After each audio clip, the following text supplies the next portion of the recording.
Like being locked in this bizarre video game, right? And things are jumping out at you and you can't see where you're going. And those deer, you can see one, it's like. So at 1:30, when we adjourn, you'll just take the press. Thank you. 2, 3 foot stainless.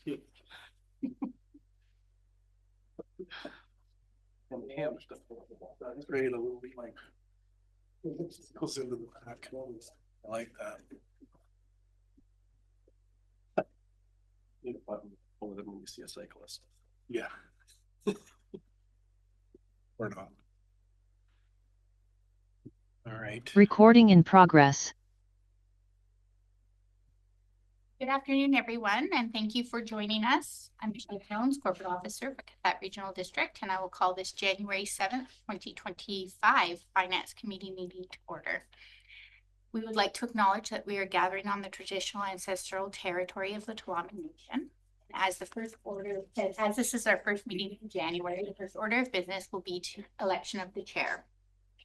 So I will now call upon the members of the Assembly for nominations. I'll call the first time, Director McCormick. I would nominate Director Fall. Director Fall, you've been nominated. Do you accept this? Yes, I do. Okay, thank you. I will call a second time for nominations for the position of chair.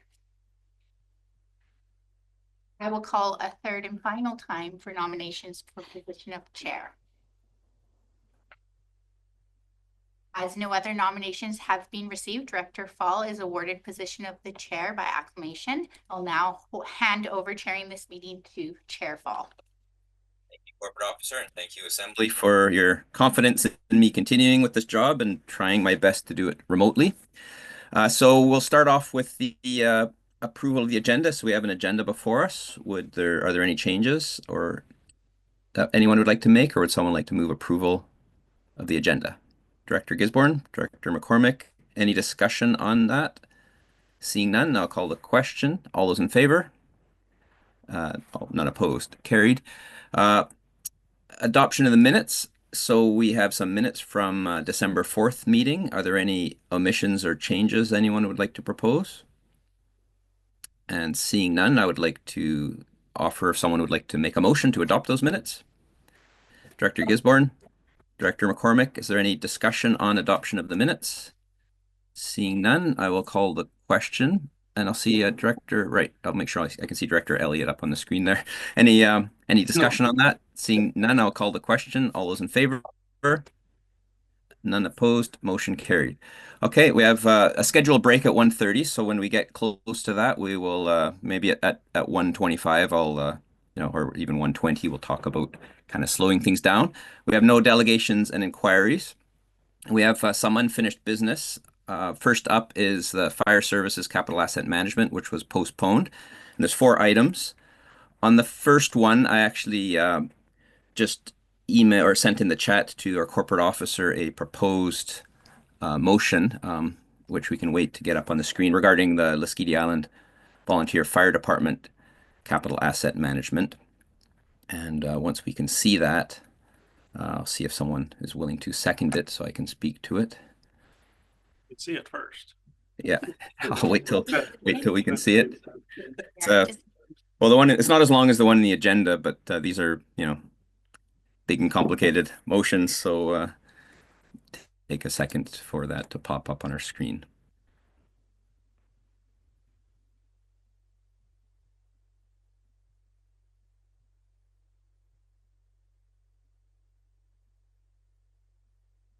So it's and there's 6 parts to it that correspond to the one in the agenda, but adapted to be more feasible. And I'll let the Assembly read it, and if there's a seconder, I'll walk through each of those pieces one time. Seconded, okay, thank you. So I'll speak to that motion. So this motion aims to balance the needs of the LIVFD with concerns from residents about rising taxes. The basis of this motion is that LIVFD needs good functional apparatus and fire halls, but the Lesquiti taxpayers cannot at present afford new trucks or to raise reserves via taxation very quickly. I'll explain the clauses one at a time. The first one, Clause A, was in the staff recommendation in the December Finance Committee meeting and will reduce costs over time by having one fewer apparatus. The second clause, which is to budget to replace the 1983 engine with a used vehicle at a cost of up to 400,000 in the 2026 budget. That is to budget allow the LIVFD to buy a good used vehicle. Lesquiti is considered unprotected by the Fire Underwriter Survey, and while that has downsides regarding home insurance, we can at least benefit from one upside, which is the ability to purchase good used apparatus for which values drop precipitously as they approach the Fire Underwriter Survey age limits. Ideally, a good used fire engine would cost significantly less than $400,000, but it is important to give the fire chief room to explore and assess options when looking for a replacement. The third clause, Clause C, proposes to fund that 400,000 using $300,000 from Community Works funds and the balance from the LIVFD service. The proposed amount is significantly less than the 600,000 from Community Works Fund in the recommendation from the December Finance Committee. I recognize that this is a large request to ask from the board for Lesquiti and that we need to distribute Community Works Fund equitably and efficiently across the region. But hopefully the board sees the need to support fire department uses. I think we could definitely see the need at Lesquiti for LIVFD. Clause D, which is to direct staff to apply any unallocated funding remaining from that 400,000 towards future apparatus, is meant to incentivize the using that allocated funds efficiently so that a second needed apparatus may be purchased in the near future. So if a apparatus is found for a lot less than 400,000, then there will be remaining funds to replace the water tender, which is also needed. Clauses E and F are set the contribution to reserves in 2025 to $60,000, which is feasible and can be done within the current requisition limits.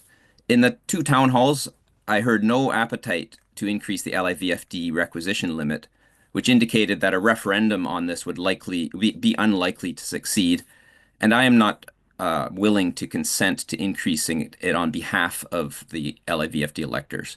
I don't take that phrase "on behalf of the electors" lightly and believe it should only be used when the wishes of the electors are clear, and it seems to be clear in the other direction right now. I heard many concerns about the ability to pay rising taxes, especially after the overall QRD tax increases for Lesquiti went up by over 23% last year. So people are really having a hard time with their taxes. And the LIVFD budget has increased by more than fourfold over the past decade, from around 100,000 to over 400 now. So it's really important to keep that in mind.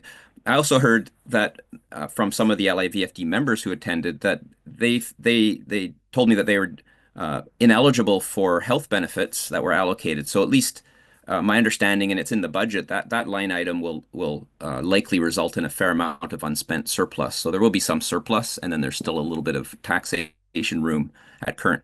And finally, at the town halls, there was significant interest and calls for participation in any process for replacement or major renovation to the fire hall.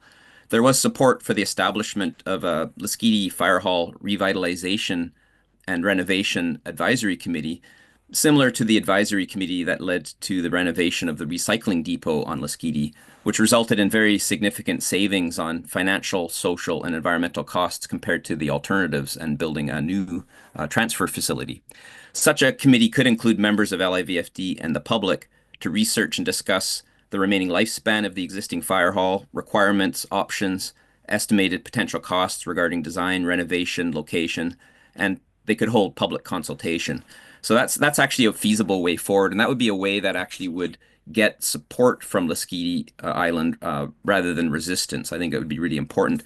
But at this point, to avoid overloading LIVFD, such a committee is likely best considered after the apparatus replacement progresses, so maybe not for a year or two. So I'll leave it at that, and hope there's support for this motion. Any comments? So Director Elliott and then Director Lennox. Director Elliott? Thank you. So I noticed in the original motion, the staff have the dollar per thousand broke down in the motion, and I'm wondering if that should be in your motion as well. So the reason that it's not, if I could address that, is because the staff recommendation required increasing the requisition limit for the service. Mm-hmm. And Yeah. that's what that's about. The motion I have put forward on the table doesn't require any changes to the service establishment bylaw. So it doesn't Oh, okay. need that. That's not part of it. Oh, okay. So the 60,000 would be within the $2 per 1,000. Correct. Thank you. Director Lennox. Thanks, Chair, and I'll be asking some questions around the same topic here under point number 3 for Northside. Or sorry, for Savory. I guess what I'd like to say is I appreciate your well thought out recommendation here from the original. Looks like Laskete's got a unique position, and due to your lack of insurance coverage, may give you a little bit more flexibility than some of the rest of us have. And hopefully, if this passes, we can work with our staff, be a little bit creative. We have apparatus within our existing departments that may or may not suit your needs, and then those savings can be realized for other departments. So, there's a bunch of elements within the motion that's not on the screen anymore. Appreciate your consideration of the Community Works Fund. I think it's obvious from the breakdown of historical allocations that one could say you're due, and this is, in my mind, a top of the list need for Community Works funds in all areas. So I think it's a reasonable approach, and I appreciate what you've done here. Thanks. Thank you. Director McCormick. Yes, thank you. Chair, I like your motion. I think it's a good compromise. It's a compromise between the ideal world that staff would like us, what they would like us to put aside, and really with what the taxpayer can afford. It's a balance. And I think your motion does that, and I'm very happy to support it. Thank you. Director Gisborne. Thank you, Chair. Yeah, when I saw this motion last month, the one that was on the agenda, not the one you put forward, the proposal for $600,000 of Community Works funds to Lasqueti Island. Well, I know Lasqueti hasn't gotten a lot of Community Works funds. I found that a little bit difficult for me to stomach, but the motion that you put forward, I think, is much more in line with what I feel comfortable with. So I'm very comfortable with the motion you got. And I think it's also very interesting how the differences that we have in our fire departments, where we have different levels of service where people want to have good insurance in, say, Malaspina, but yet down on Lasqueti, they don't have to comply with that 20 to 25 year replacement. So it was very interesting seeing the report where truck was what 1985, 1983, something like that. That's a pretty old truck. So I think this is a very interesting way forward, and the proposal I think I can stomach. So I'm happy to vote in favor, unless someone convinces me otherwise. Is there any other comment? I'll make mention what. Oh, CAO. Through the chair, and I'll ask Ryan Thoms to correct me if I'm wrong, but I don't want the public to have this opinion that Lasqueti does not have to comply with apparatus replacement within the allocated years. They do. But the board takes on the risks as we've been instructed in the past. So therefore, I would say this is an example of the board making that risk and considering what that risk is to the board. But again, by no means does Lasqueti, are they exempt from complying with fire underwriters and their apparatus replacements. Like I said, if I'm wrong or incorrect, I'll stand corrected by our manager of the emergency services, Ryan Thoms.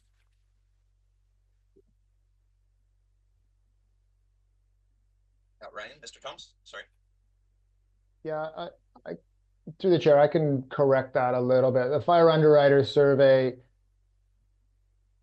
is something that we're not achieving currently on Lasqueti Island. That's the only place where we're not achieving it. It is not mandatory in the sense that somebody is going to shut you down, say if you weren't meeting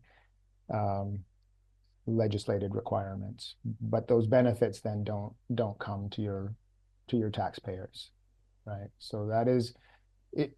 I think the CAO is right in terms of the challenge for us without that is that apparatus need to function.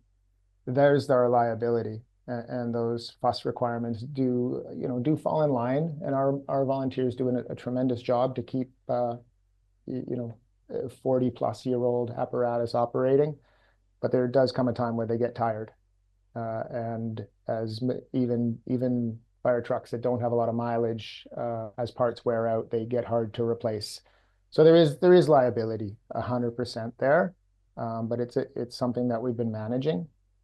But I will clarify the comments that the fire underwriter survey is not something that you're legally obligated to follow, but it is something that we followed in all three of our other departments. So it wasn't something that we were baked into the assumptions in the report either. Was not that we were going to achieve that. To be perfectly honest, if the community were interested in that, we would have a long road to getting there, even if we did strike a path, and it would be an expensive road. And I very much appreciate that that's not an easy thing to do, even with some of the Community Works Funds allocation. Thank you, Mr. Thompson. I'll just add one other comment before seeing if anyone else wants to speak or vote, which is getting a new good used truck doesn't mean a truck over 25 years. It can easily be a truck that's 10 years or 15 years old or something that could be bought within that limit. It's entirely feasible. So, and it's not about the community not necessarily wanting fire underwriter survey. I think it's that if we get new trucks, maybe that reduces our opportunity down the road. Because one of the things that came up at the town hall, some of the first responders talked about the ambulance, the EMU, and it's not as old. It's better, but there's concerns about when we replace that. So if we go too far, if we spend too much money on a new fire engine, for example, then maybe we limit our ability to afford any replacement and keep things at least in some condition. So buying used maybe in the long run the a more efficient path to getting us onto a path of asset management that keeps us within those limits. Because the limits it's not that they have no reason, it's just they need we need to get from A to B. We can't do it as quickly as we would necessarily like. Okay, with that, I'll stop speaking and I'll try to see if there's any other let's try to get the hull back up here again. So is there any other questions or comments on this before I call the question? Okay, seeing none, I will then call the question. All those in favor? Opposed? None opposed? That carries. Thank you for that. Our second one is related to Malaspina Fire Department asset management or the reserve contributions. Would Director Brander? Thanks, Chair. I understand there's a motion in the package. I'd like to make an alternate motion for it, though. Essentially, just the first part, and not the second part. So, okay, up to the first clause. Yeah. Okay, so is there a seconder for that, Director Gisborne? Okay, discussion. Director Brander first, I guess. Thanks, Chair. Though I'm a traditional supporter of the concept of the reserves, the Area C will be facing an unknown cost associated with the formal service review of the MVFD that has been initiated by Director Gisborne.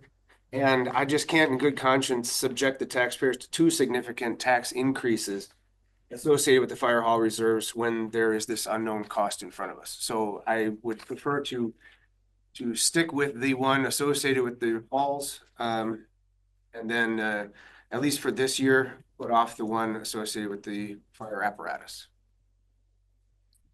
Is there any other comments on this item? Director Gisborne. Yeah, so the motion is just the first one, the clarification of 29,000 to 200,000. Is that correct? Okay. One of the questions I've got is, memory back in 2019. I recall in 2019, I'd pushed for increasing the Malaspina Volunteer Fire Department budget, increasing it by 25% that year, which was more than what was being recommended by staff. And the idea there was that any money that wasn't spent would go automatically into the reserves. And the idea with that was, there's a lot of issues in various services where it goes, hey, if we don't spend it this year, we won't get it next year. And the intention then was to say, let's increase the requisition, and any money that we don't get goes into those reserve funds. And this is actually one of the reasons why I've initiated a service review is I was hoping that after that increase, it would be, about rate of inflation each year because it was significantly higher. But I'm seeing that these, contributions to the reserves haven't really been keeping up with what the need is.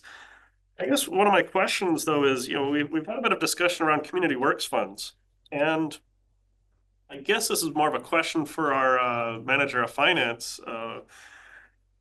First question is, can we use community works funds for fire hall replacements?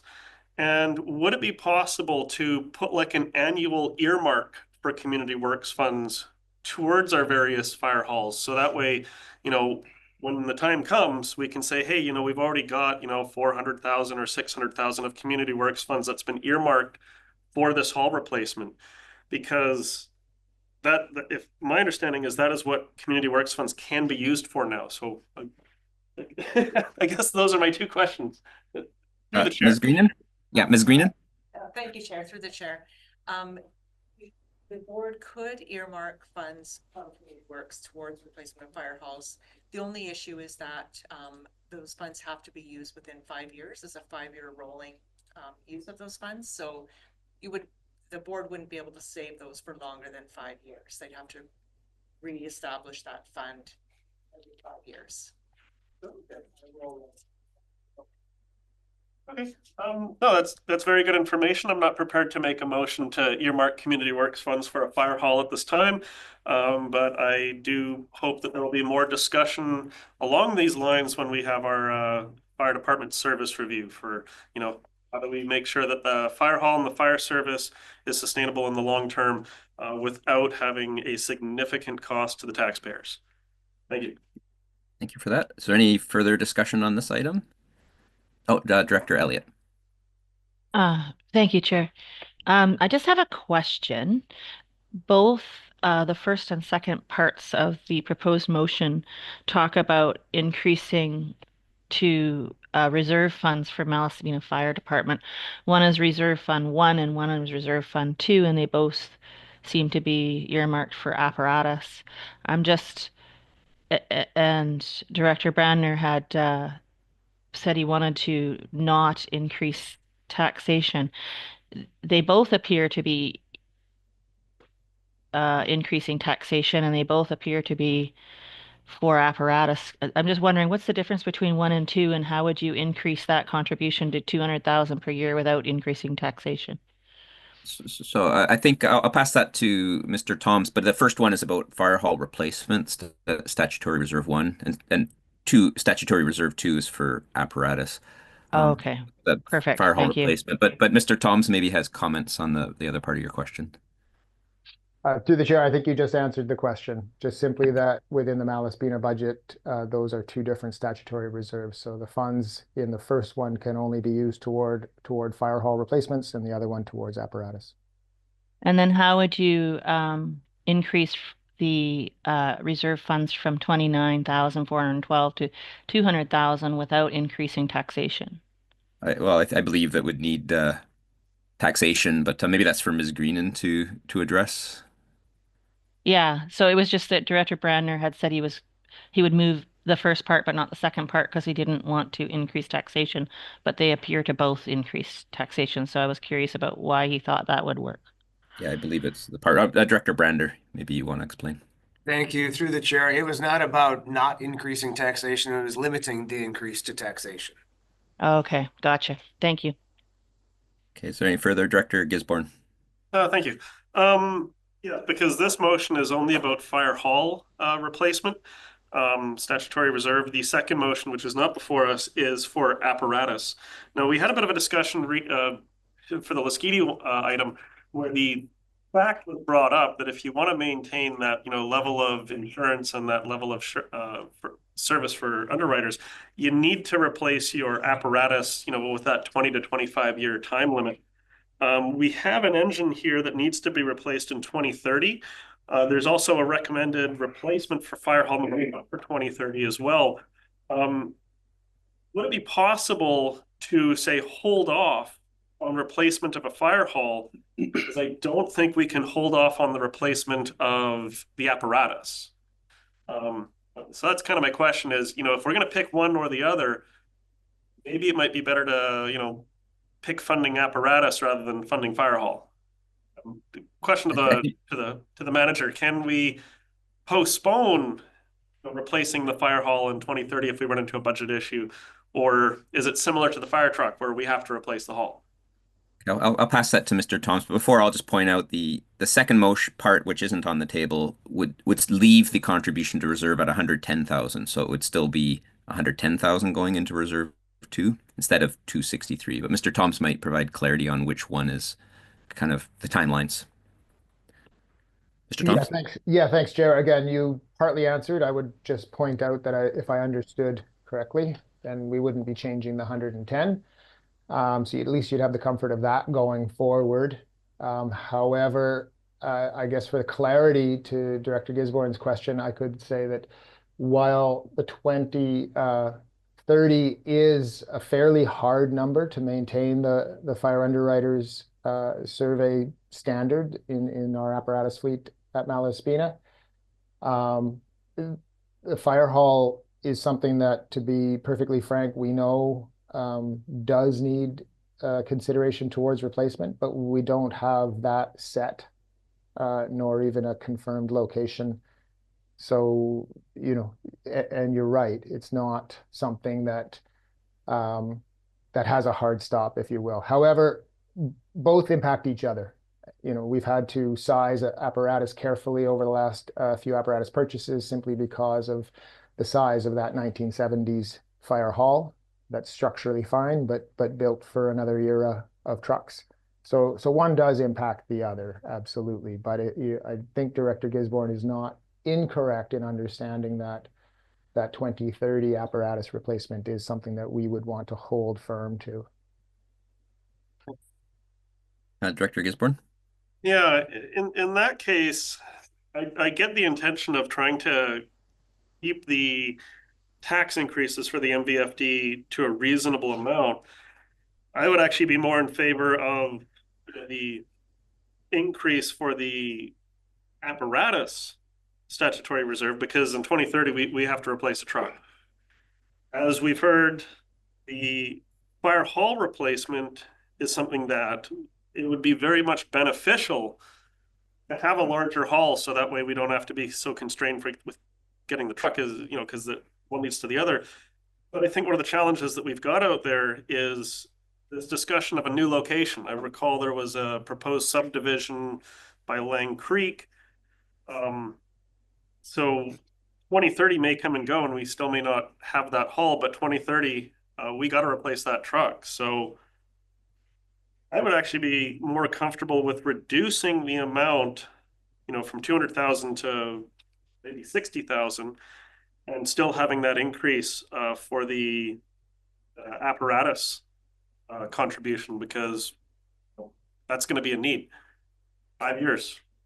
That's kind of where my thought is at the moment. Curious to your Director Brander's thoughts on it. Okay, well, but before Director Brander, and then we'll end the meeting because it's 1:28 and we have the MLA in 2 minutes. So, or do you want to wait till after the? Yeah, Director Brander, go ahead. I think, Chair, my thoughts were that the reserve, the contribution to the reserve fund number 1 is quite low at this point. It's only 29,412. Whereas the contribution to the apparatus is over 110,000. The purchase of an apparatus is significantly lower than replacing a hall. And so I thought this would bring the two reserves more into line. 110,000 towards a truck apparatus is still quite generous. And I also took into mind that Area C traditionally has not received community works funds by any means incomparable to the other electoral areas. So my hope was that by the time this rolls around, if at 2030 we do need a truck, if there is a shortfall, that community works funds could be pushed towards that instead of having it all fall on the electoral area B and C residents. So is there any further discussion on this? Okay, so then I will call the question. All those in favor? None opposed, carried. And then I guess we should adjourn for a moment to meet the MLA. Good time. So just, Do we need a motion, corporate officer? it's a standing item of business, so we'll just call for the orders of the day. And just give me a minute to,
Watch us see it again. Recording in progress. Well, that was cool. Good. So we have everyone here now. Oh, the sound just went off.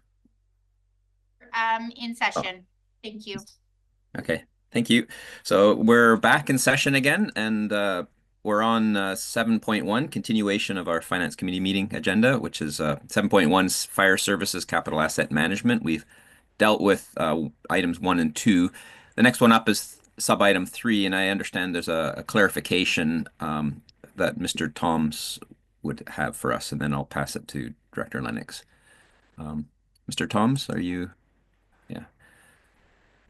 Corporate officer told me there was something not correct in the agenda or something like that.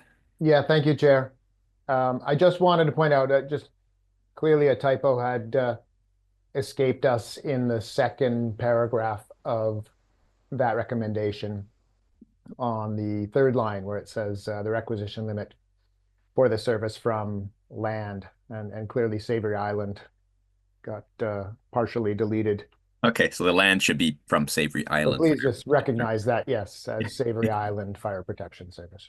Yeah, it does look a little bit funny. Okay, thank you for that. Okay, Director Lennox.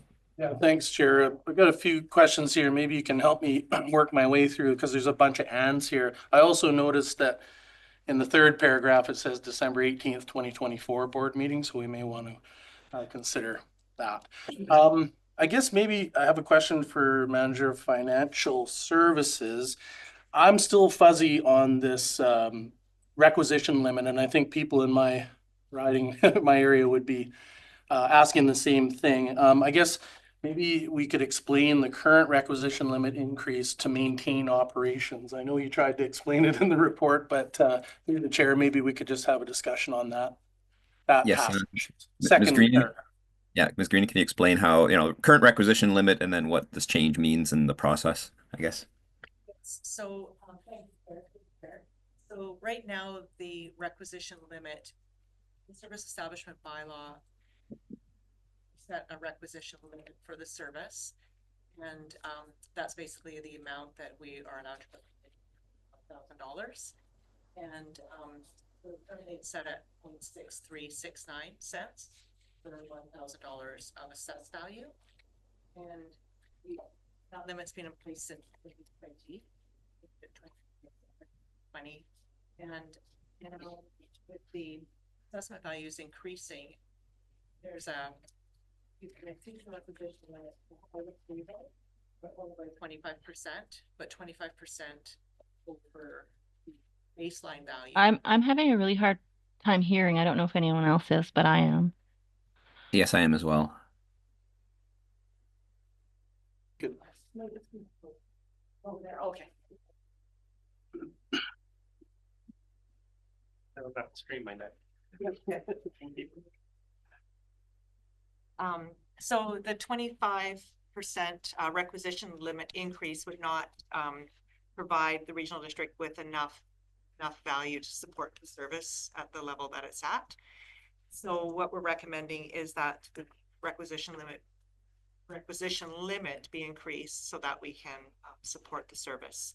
So right now, in the draft 2 of the budget, draft 1 and draft 2, we propose that we put $85,372 to the reserves for future asset replacement, but that would put us over the current requisition limit. So a couple of things we could do is we need to either reduce the provision to reserve, or we need to increase the requisition limit. And once that limit is increased, that can be in place for the next 5 years. Then again, you'll be able to do an interest-free. The only issue with right now, we can't do the interest-free requisition limit increase because it wouldn't give us enough funding. So we'd have to ask the inspector of approval for approval of that requisition increase, and that sometimes takes 6 to 8 weeks. So we would have to try and do it as soon as possible in order to try and get it in for the 2025 requisition. Or maybe just a couple of follow-ups here. so I can get it right. Page 17 to 21 of the report. I think you said our current, I think you said the proposed was 85,000, but it's the current reserve. Current. 85,000. Yes, 85,000 through the chair. Thank you. Yes, Um, yes, Ms. Greenan. 85,000 is what we've proposed in the current Okay. draft of the financial plan. Okay, so the question that I wrote down was like, are these increases that are in this motion factored into Act 1 and 2 of the budget? Or are they going to be added on? Ms. Greenan? Thank you. These increases are not factored in. Only the 85,000 is factored in. Anything above that is not factored in. Okay, thank you. I'll just check my notes here.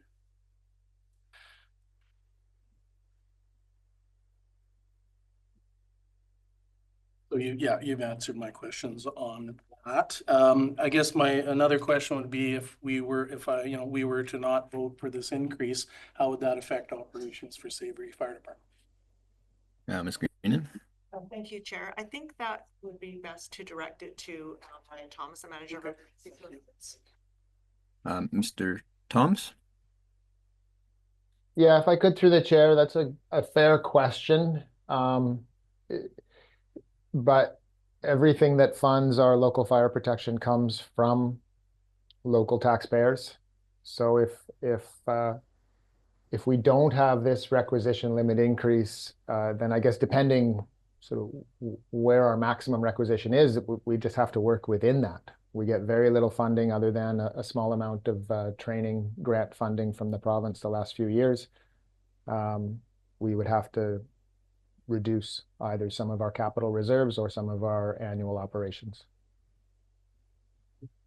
Maybe, again, just to help me clarify, there's another proposed reserve contribution of 150,000. That's on top of the 85,000. And so would the proposed requisition limit increase cover that full proposal through the chair? Is that for Ms. Greenan? Ms. Greenan? Yes, thank you, Chair. Through the chair.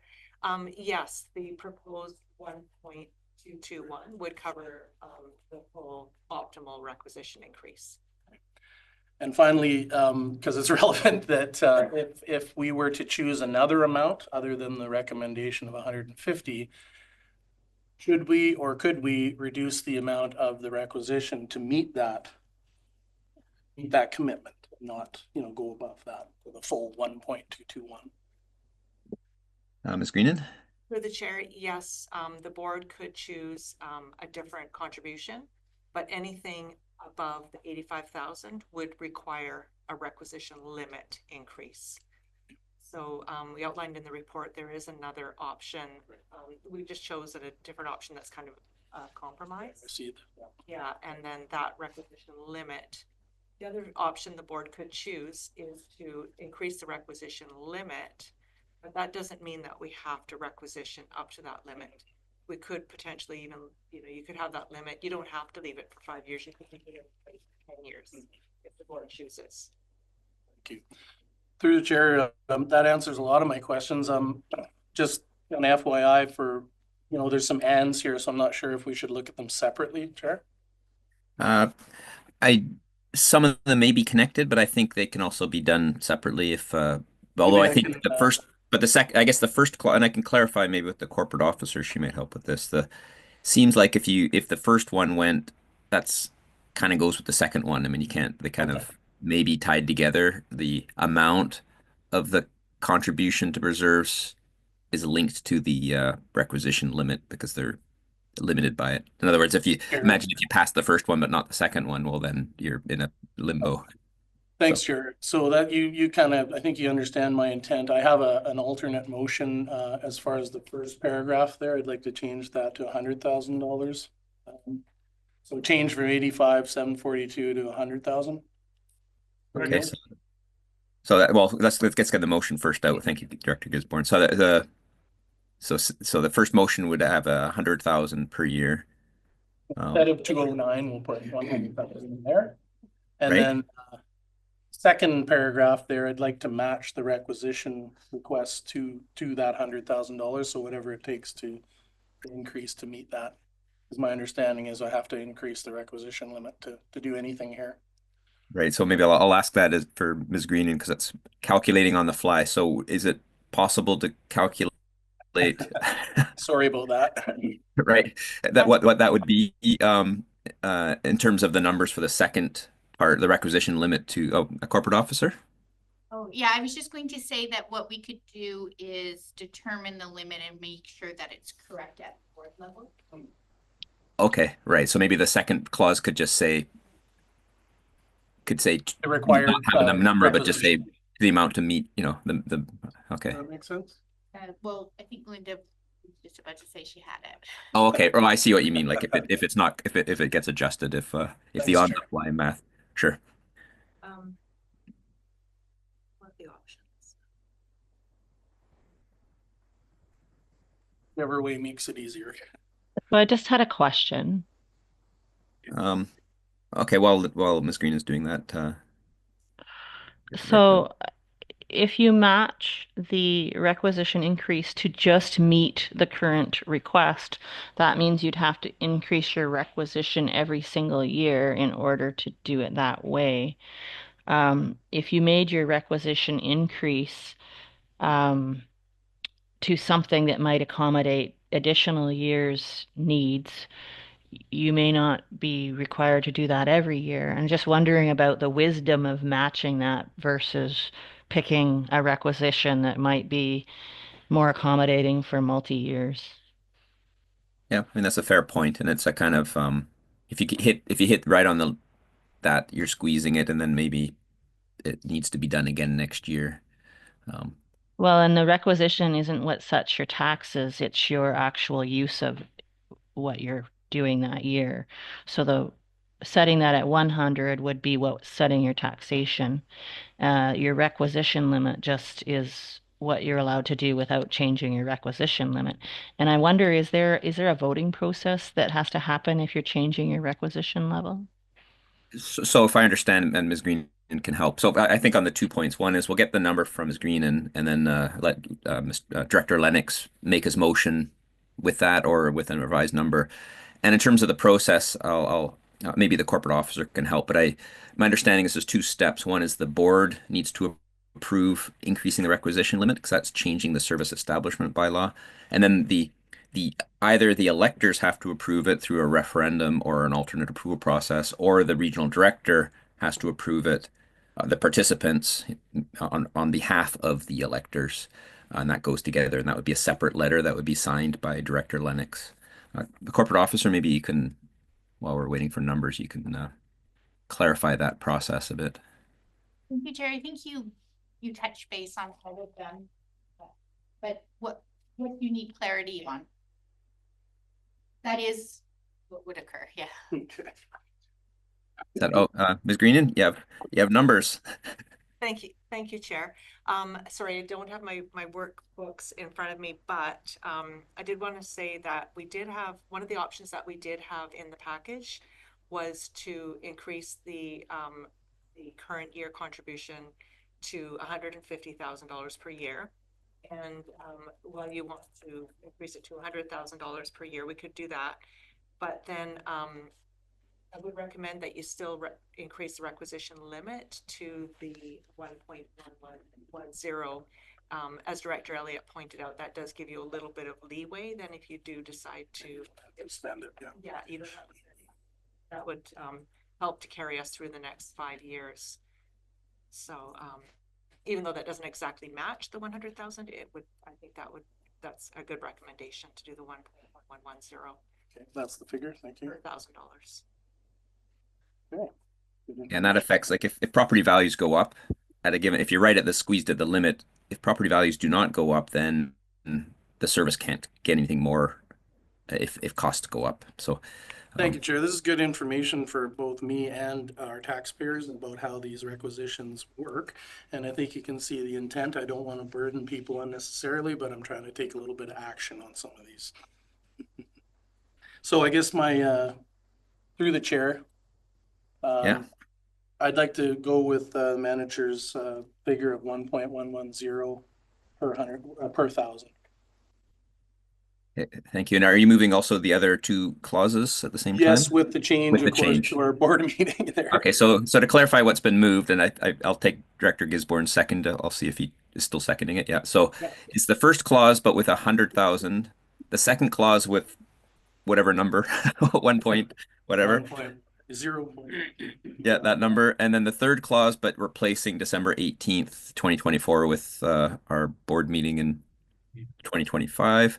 And then the last clause as it is. Okay. Thank you, Ms. Greenan, for Ms. Greenan. Thank you, Chair. To the Chair, one thing I just wanted to mention too was, I wondered if we could actually send this to the board meeting that's coming up. Okay, is that possible? Bylaw. Or is that possible, Ms. Corporate Officer? Yes, thank you, Chair. Once this motion passed, then staff will go and get the bylaw with the new numbers on it. And we'll distribute a printed version and emailed to those who are, and then we can put that onto the board. Okay, because I understand the with the time frame of once you involve the inspector municipalities, that's related to that. Okay, Director Gisborne. Oh, thank you. So I believe the motion I seconded, the third clause would then read, the bylaw be forwarded to the January 7th, 2025 board meeting, which is today. Right. I guess my question is, and maybe I'm a little confused, because we're talking about the requisition limit, and that is based on the per thousand or per 100,000. And in the report, it says the assessed values have increased significantly since 2020. And yeah, it's counterintuitive, I guess you could say, like, because if the assessed value, doubles and you don't change the mill rate, then doesn't that mean you can now get twice as much? Would that make sense? I guess that's where I'm kind of confused. Ms. Greening, can you clarify? That's my understanding. If the assessed values double and the requisition limit as a mill rate, as a per 1,000 assessed value stays the same, the amount of dollars of the total requisition goes up by the same proportion. But Ms. Greenan, maybe you could explain that. Thank you, that Chair. better? Yes, the way that the requisition limits work is that you have to look at the baseline rate or the baseline dollar value. So the baseline dollar value was in 2020, and then so you'd have that 0.6369 cents of 2020 times the assessed values, and then you have to go forward to 5 years later and take that take that dollar value and times that by 1.25%, and then that gives you a tax rate, and that's the new tax rate that you're allowed to have without approval of the Inspector of Municipalities. But in this case, because the costs have escalated so high and our service has changed so much, that 25% doesn't actually meet the requirements that we need. Okay. If we could increase the rate, simply increase that 0.6963, and then have based on the new assessed values and increase that by 25%, that would work. But that's not the way that the formula works. Okay, that's what I thought, because I think I got confused by the line. However, as assessed values have increased significantly since 2020, the no approval limit would not provide sufficient funding for the service's current operations. And what I'm hearing is the cost to deliver the service has increased, but the assessed values have not increased like enough to keep up with the cost of the service. Okay, now I understand. Thank you. It's how that 25% is calculated if you want to do that increase, which is the complication. So the amount goes up with the requisition, with the assessed values, but the ability to raise that limit is this calculation that Ms. Greenan explained. Director Lennox. Yeah, just quickly, thanks, Chair. And I appreciate Director Gisborne bringing that up because I had thought about it earlier. It was a bit counterintuitive to see the assessed values rise significantly, especially Savory, $58 million of assessed value. But I think what we're hearing is that we can quickly outpace our assessed value increases by increasing spending and operations and capital. Yeah. Okay. Thank you.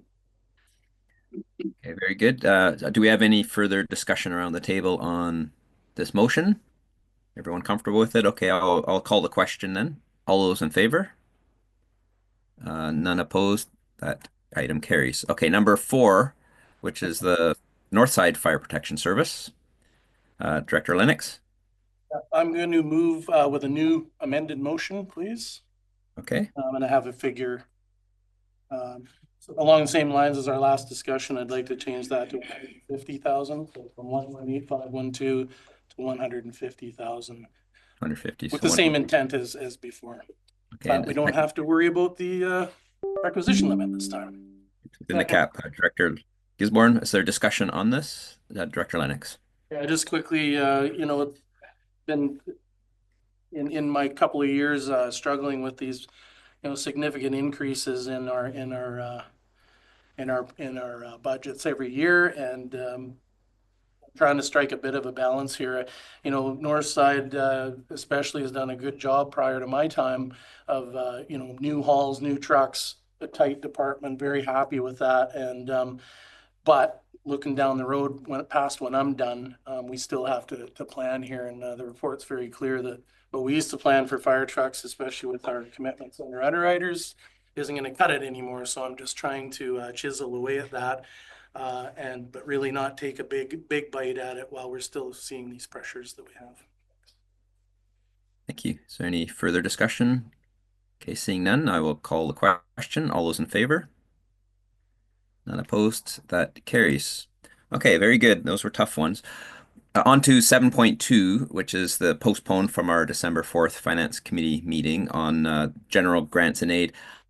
I would suggest that given that we've got item 10.3 coming up, which is on the same topic, that either we do nothing on this, make no motion, or if the Assembly desires to table it until after that 10.3, in which case, if it's not dealt with properly in 10.3, we can deal with it then. What is the will? Sorry, Chair, we missed number 5 there, I think. Oh, I'm jumping ahead. I'm getting Is kind of eager. rally. Yes. No, 0.5. Sorry. Let's rewind what I just said. I won't say it again, but item on 7.1, number 5. Yes. So would someone like to make some motion on that? We don't want to skip that. Thank you. Director. Okay. Director Gisborne, Director McCormick. Is there any discussion on that? Okay. All those in favor? Opposed? None carried. Okay. So on to item 7.2 then, which is the postponed one. So what's the will of the Assembly? Director Gisborne? Yeah, no, corporate officer can correct me. If an item is postponed, does that mean it still needs a mover and a seconder? Well, technically it's on the table. We typically move and second it, but it's not necessary. I wasn't ready for that question. Usually, let me think. Considered on the table. Okay, so that's on the table. Director Gisborne? Yeah, we could move to table it until after we deal with item 10.3. My thoughts are we have 10.3 in the staff report on the agenda. But really, when I think about grants and aid, I think about general grants and aid, and then I think about the electoral area grants and aid, and their limits as kind of separate. When we do go and give grants out, they tend to kind of get a little bit merged together in our thought process. But when it comes to voting on these grants and aid at the board level, I am aware that they're a little different.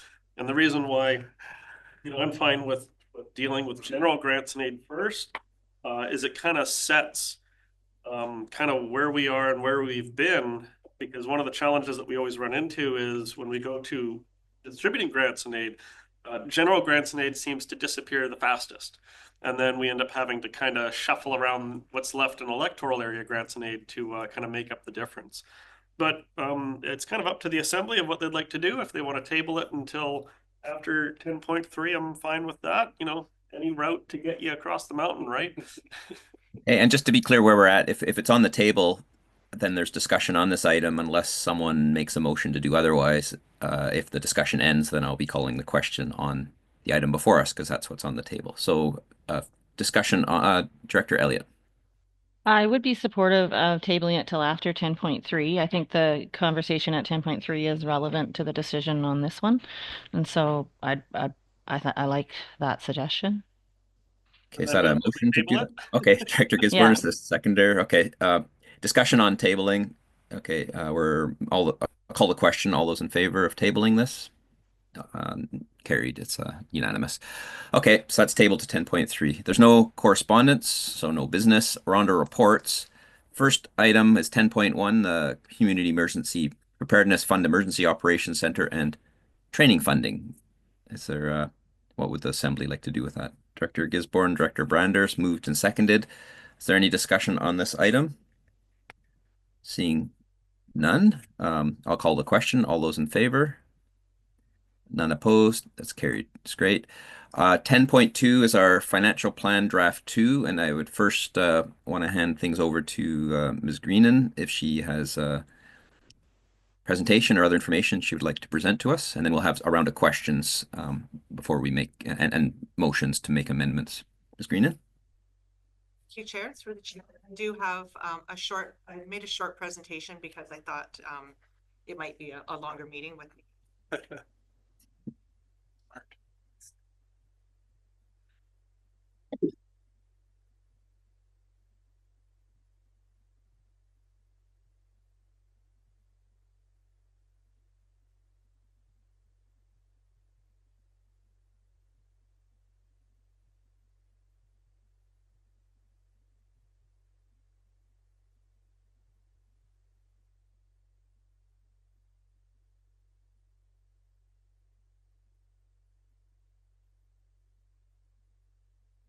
I'm not getting any sound. I'm not sure why.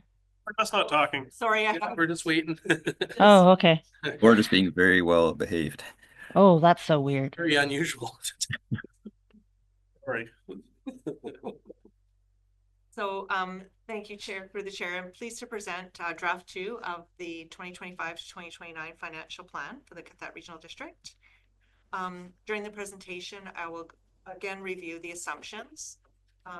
I'm just going to talk about the Savory Fire requisition limit, but we've covered that now in business. I'll just review the capital plans for 2025. And then I'll just review the residential tax rates projected from this financial plan, cost per average home, and then entertain any questions and outline our next steps. For operational costs, the operational costs we always do zero-based budgeting. So we look at what we need to budget and we get specific estimates. And in the absence of that, then we estimate that we might be increasing by 3 to 5% is the general range. There's some things that do have a higher percentage increase. For example, insurance, we do a higher percentage increase, not always because the rate increases, but the value of our assets has to increase to make sure that we're covered. Return on investments, we're projecting 3%. Might be less than that, but that's what we're projecting for planning purposes. General CPI increases, we have CPI increases for BC and one for Vancouver, I think, for lots of our contracts and exempt staff salaries, etc. That is projected at 2.8%. We will know the actual CPI increase at the end of January, usually around the 21st, 27th, in that range. So that will be incorporated. The actual CPI will be incorporated into the final draft. Future borrowing, we're projecting 5 to 6% in most cases, except where, of course, the borrowing's already being implemented, then we have the actual rates. Payroll allocations, we always base our payroll for shared managers, etc., on time and motion. And currently it's still based on the 2023 time and motion study, but that will be changed for the final draft once we have the 2024 time and motion numbers in place. So overall, we're looking at right now a 13.2% requisition increase, and that ensures that we have some reserve funds going forward for asset management, and that would support our current levels of service. we're looking at most places, in most services, we're looking at an average about 5% general inflationary increase, but there are a number of services that I've outlined in your package that show why we have greater than the 5% inflationary increase, which makes that 13.2% requisition increase. And they're mostly related to service level changes. Like for general admin, we've been having a large number of freedom of information requests, and those take a lot of staff time and contractors' time in our case. And we've also have a need for human resources, some human resources assistance, and a contract position to start with that. And we have some planned debt increases that you're aware of. And then there's also, we have, we're always projecting our 2024 surplus. There's some services like general administration where we plan for, you know, a significant amount of the surplus to come forward because it's a large service. So that's projected. So we're projecting in some cases less than what we projected in 2020 in the 2024 budget. So that adds to our need for a requisition increase. Savory Fire we've covered, so I won't review that over again. For capital plans, this hasn't changed much. There's been a few tweaks since the draft one. For new capital, we're looking, some of the significant items are Shelter Point Park. We have to complete a new well that was started in 2024. At the Kwa'aman Gazebo Park, there's a well supply line that is planned to be installed. And at the Texada Metal Transfer Station, there's an upgrade of $96,000 planned. For the capital plan for the regional services, we're looking at replacing the diesel backhoe, and at Palm Beach Park, we need to replace the concession and washroom roofs. Shelter Point Park, we have an upper water reservoir line replacement. The cemetery, we're planning on replacing the mausoleum windows in 2025. And for the regional emergency services, we need to replace the EOC generator.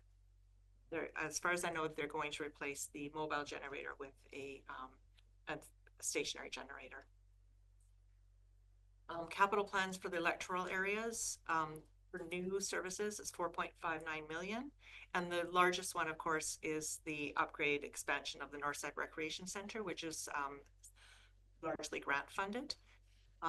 For all of the fire departments, we've secured grants for replacements or new equipment. And at the Savory Marine Service, we have plans for wharf fire protection, which is something that the board has been discussing.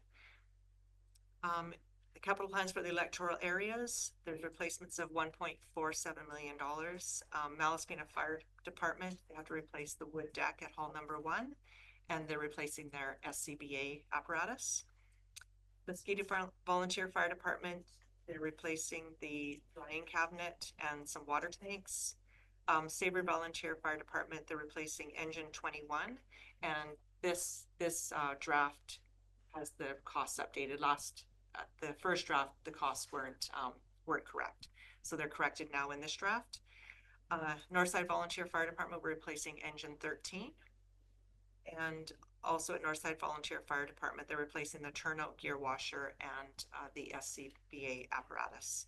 That's self-contained breathing apparatus.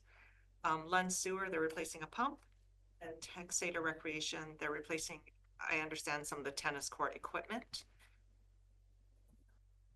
So what this means is residential tax rates as shown, as a tax rate per $100,000, we're looking at $97 for residents in the city of Fall River, $342 for residents in the area A, $219 for Savory Island, $237 for 100,000 for residents in electoral area B, $232 for residents within electoral area C, $230 for residents within electoral area D, and $314 within electoral area E. And those will change a bit with the changes that we made to the fire department's contributions to reserve. So those increases are between $11.20 per 100,000 city of Fall River boundaries, and up to $39 within electoral area. And as a cost per average, $574 with Paul River, that's up from $508 in 2024. So that's a $66 per household per year increase. Area A, $1,675, up from $1,513 in 2024. So that's $162 per household. Increase of $162 per household on average. Sabre Island, $982 compared to $852 in 2024. So that's $130 increase per year. Area B, $1,411, $1,177 in 2024. So a $234 increase. Area C, $1,491, up from $1,324. So $167 per household. Area D, $922, up from $823 in 2024. So about $99 per household. Area E, $1,706, up from $1,565 in 2024. So that's about $141 increase per household over 2024. So I'm planning to bring the final budget draft to the February 11th for Finance Committee meeting for proposed adoption at the February 26th, 2025 board meeting. Questions? Yeah, I think there's an error. So Director Gisborne. Thank you, Chair. I think there's an error, and it has to do with electoral area administration. We can go and take a look at page 26 of 125.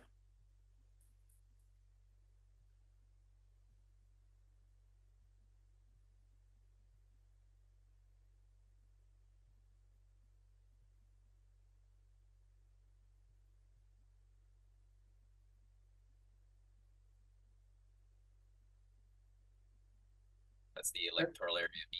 Okay, I'm screening.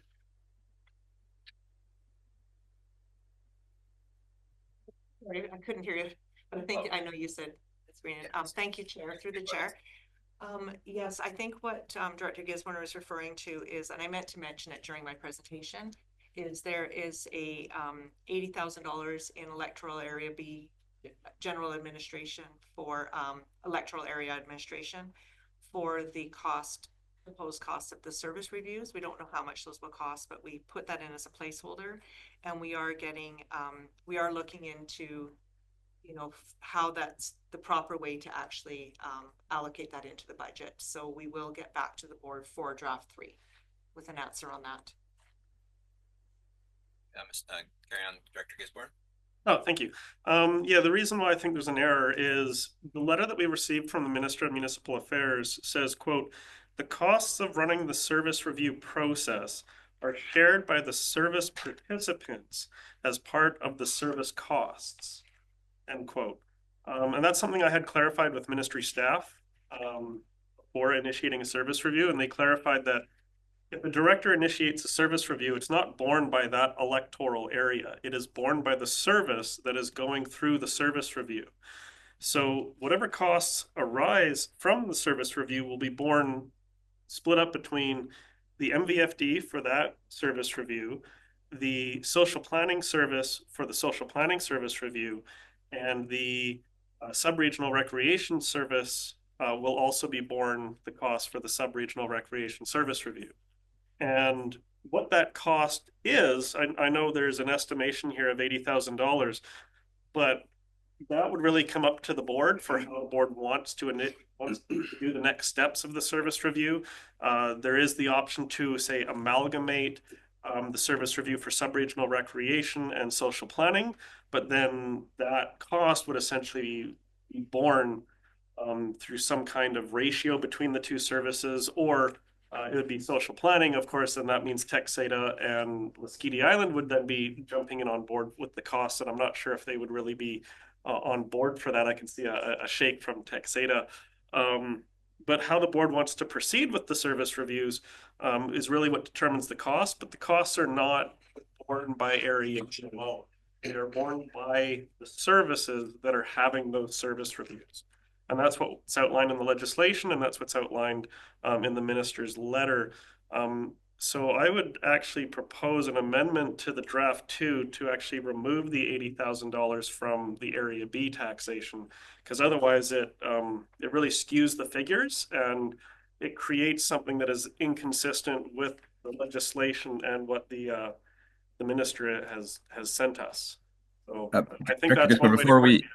before you make a motion on that, maybe I could ask Ms. Greenan how this might show up on its own in the next draft, because I believe staff are aware of that, and they're looking into what the actual legislation requires. So I expect it might already be in process. So Ms. Greenan, or is that maybe you could explain, Ms. Greenan? Yes, thank you, Chair. Through the chair, yes, so we'll make, in the next draft, I'll outline, what we found out and then how we can deal with that item. 3. So I expect the budget will be adjusted. I think we need to budget something, and who knows what the amount would be, but I think the next draft will have that. Director Gisborne? Yeah, and I think the costs, I think it would be beneficial to our staff if the board were to make a decision on the next steps of the service review process based on the letter that we received from the Minister of Municipal Affairs, because what process we want to take, I think, would very much impact the cost. Like, do we go with a facilitator and a consultant, which of course adds costs? Or do we take a look at some of these services? Like, for example, social planning. I haven't really heard a lot of appetite around the table to even keep the service. So if we ended up saying it as a board, let's just get rid of the social planning service entirely, well, then I think that the cost to do a social planning service review is pretty minimal, because, well, it might only be one meeting and it might be 5 minutes long to just say, okay, we're doing service and that's it. I think the fire department service review might be a little bit more involved and a bit more in depth. And from the documents I submitted, the sub-regional recreation service review, I think, really hinges on the fact that the municipal council and the participating electoral area directors, which is A, B, and C, we still haven't met. We still haven't, formalized any kind of agreement. As I understand, the agreement expired at the end of 2023. So all of last year, there was no funding agreement, which I guess leads into my next question. And I think this will be my last significant question. And when it breaks down to services, let me get down to the right page. The sub-regional recreation service.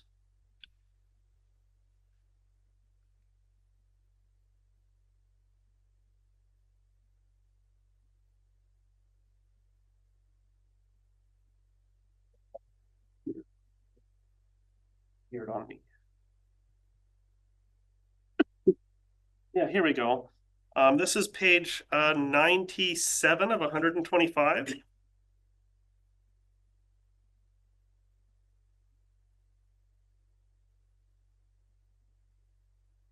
It's on the same page.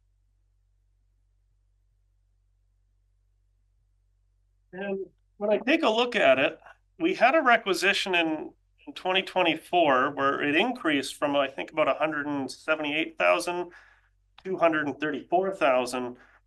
And at that time, I recall asking, hey, we're just setting the budget limit. We're not actually giving the money to the city because the board still needs to give direction. We don't have a funding agreement. And that was something that I understood was going to come later. But under this item 97, it says expenses 2024, $233,000. So I'm just like, did that money go to the city? Is my first question. So, Ms. Greenan? Thank you, Chair. Through the chair. Yes, we did send that money to the city. And then when I got I did get the question from Director Gisborne, and I started looking into it just today. So I have to finish my research to find out if we erred in sending that to the city. Director Gisborne? So if there was an error, does that mean the money comes back? Because that was something I was kind of waiting for last year. never came up. I recall 2023, I put forward a motion that the electoral area directors meet with the city council, and I don't believe that was seconded. And that was actually one of the main impetus, catalysts for initiating the service review for the subregional recreation service was I watched city council meetings. They're asking for money, they're asking for an increase. And when this item came up for setting the budget as an increase, it was a weighted vote amongst the entire board. And to me, that was a very serious concern, because what that means is the municipal directors, having 7 out of 13, could essentially set the requisition limit for subregional recreation. And I was kind of, placated by going, okay, well, it'll still be a board decision to actually decide, do we send the increase? Because we still hadn't even decided, okay, do we want to send an increase over the $185,000? And now what I'm hearing is, well, we sent them 233,000 without the board's direction, but maybe I'm forgetting something. And to me, that makes something very concerned for me, because now we've established the precedent where, and I go back to something I think Director Elliott had pointed out was, don't give the municipal directors a power and expect them not to use it.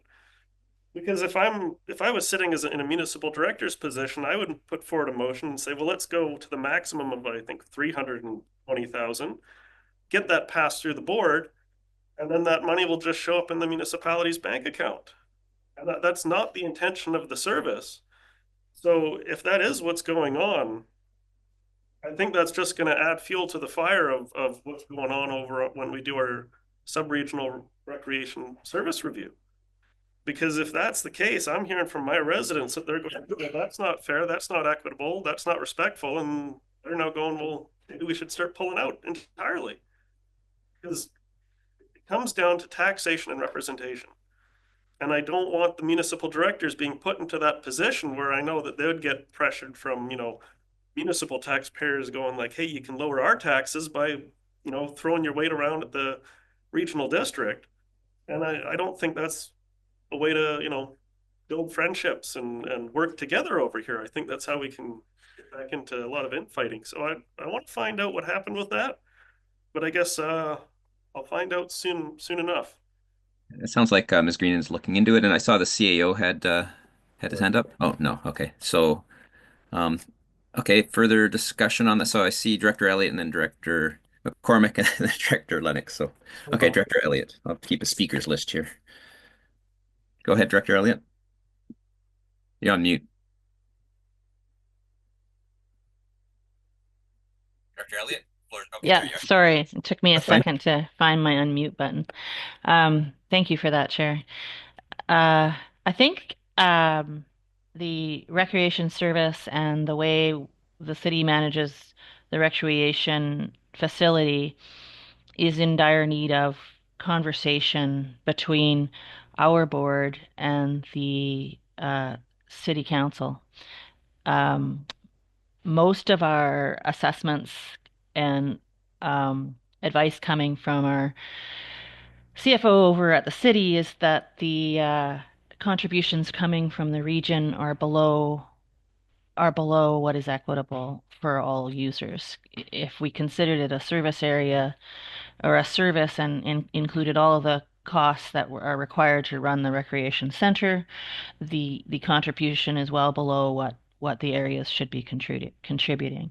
And so that causes, angst for folks trying to manage finances over on the city side, while the city is under such stress due to the closure of the mill and the lowering of our contributions of taxes. And at one point, the huge contribution from the mill for things made it seem a little more equitable to do it that way.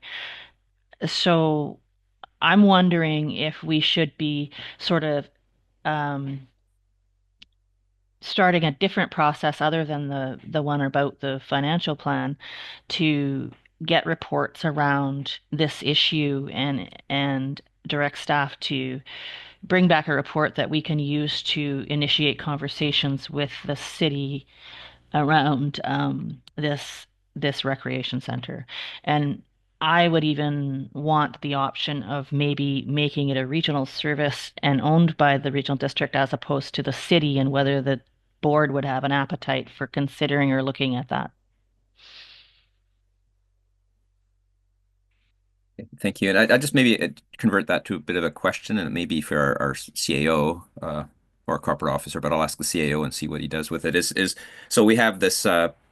We had a brief discussion about the recreation service and the agreement. And is there a process in play that will roll out regarding how to resolve that issue, or the lack of agreement in place?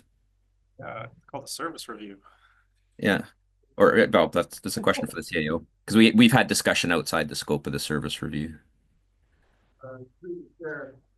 One thing that we have is that city staff have spoken to our staff regarding the service on 2, possibly 3 occasions. But that's as far as we've gotten.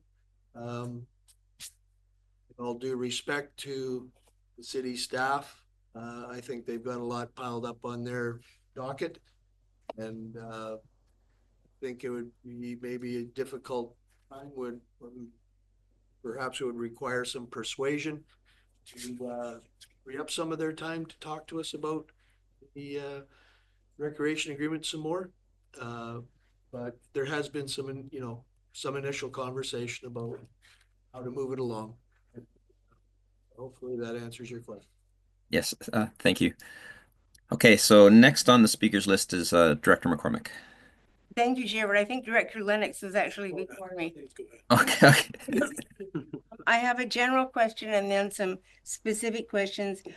Ms. Greenan, what are the right numbers when we're asked what's our total operating budget and what's our total capital budget? What are the right numbers to use? Ms. Greenan? Thank you, Chair, through the chair. Find the report for you, and Because I know that's something that I'll be asked, and I want to make sure that I'm reflecting the accurate figures here. yes, so the right report to use for that, because most of the reports, like you say, they all deal with the requisition, they're all about the taxation. But the one report, it starts on page 34. And that is our total. First page of that report, or Schedule B, is our total revenue. And then if you look down at the second page of Schedule B, our total operating budget is shown there. So that is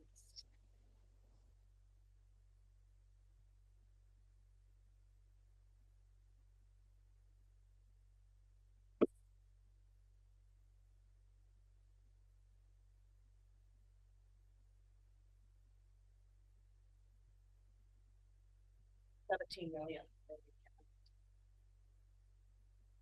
You control to make it bigger.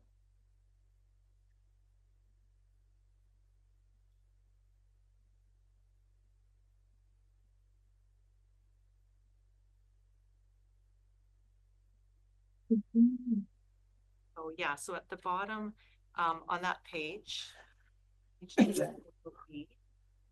number, and it says operating expenditures. Our total operating budget is that $17,030,451. $17,330,000. $17,030,451. Okay. Thank you. And the capital? And then the capital plan is the next column over. So it's $6,874,701. Okay. Thank you.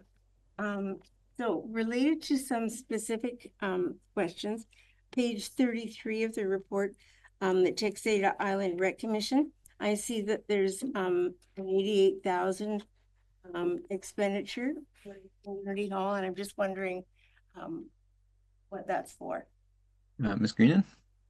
Thank you. Through the chair, I'd like to direct that to our Manager of Operational Services, General Manager of Operational Services, Patrick Devereaux. Mr. Devereaux, can you explain the 88,000 for the community hall? Yes, through the chair, that money is dedicated to repairs of the flooring due to the rot that's in the joists of the building. Thank you, thank you. That makes sense. But perhaps Mr. Differ, we could bring it around.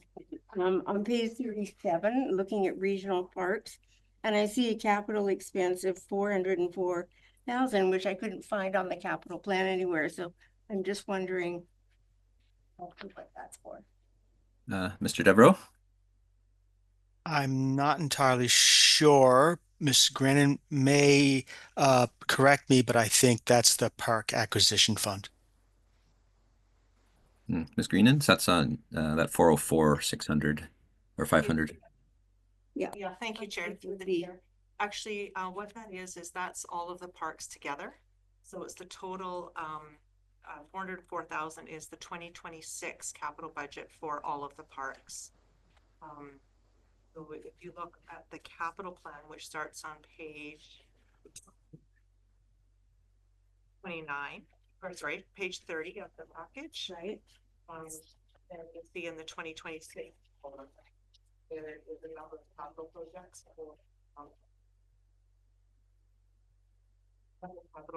for the regional parks. Some of the larger ones are 2026, larger one here. Oh, the 2026, the larger ones are the potential sewer extension and septic tank and pump for the washrooms and washroom building at the and Lund Gazebo Park. Okay, so that's all the projects It's put all the together. projects together. So the bulk of that 401,000 is the washroom building at the Lund Gazebo Park. Thank you. And Chair, I have one further and final question, and I can't say final, I might come up with more.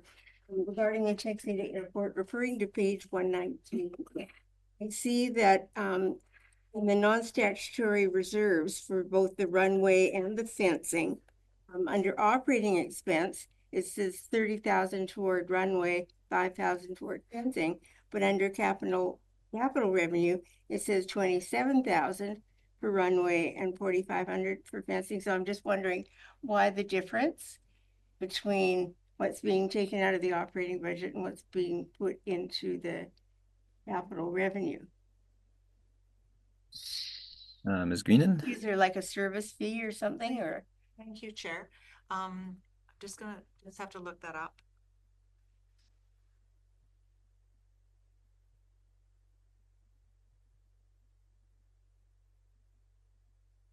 Thank you, Chair. Through the chair, I think what you're looking at is, yes, so the if you look at that, $24,770 is transferred to non-stat reserve. That's the one you're asking about? I'm looking at page 119 regarding the capital for the Texada Airport.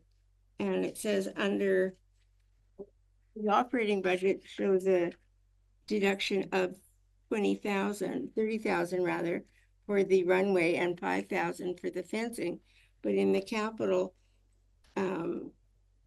reserve under runway, it says 27,000 and 4,500 for fencing. So I'm just wondering what that difference is all about. Yes, so what we're looking at there is on page 118, that's our transfers to reserves. Yeah. So there's a transfer to the non-stat reserve.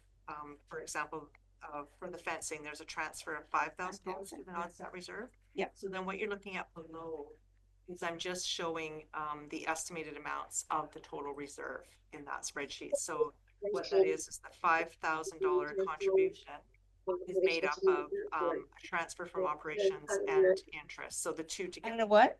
And interest. Oh. Interest earnings on those reserves. So we have to take the interest and also transfer that to the reserve. So the two interest earned and transfers from operations under the fencing add up to that $5,000, and yet the same for the other two. They're just the bottom is nothing. Not taking money from reserve. That's actually showing the contributions to reserve.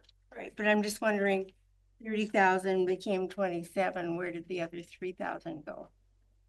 Ms. Greenan? Thank you, Chair. So 30,000, that's the transfer to the non-stat reserve For fences, for the runway. runway. Yeah, and then if you go down below.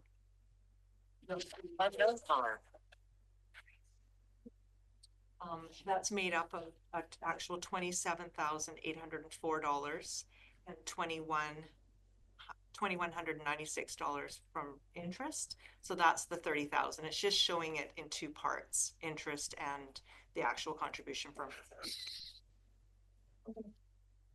so those two.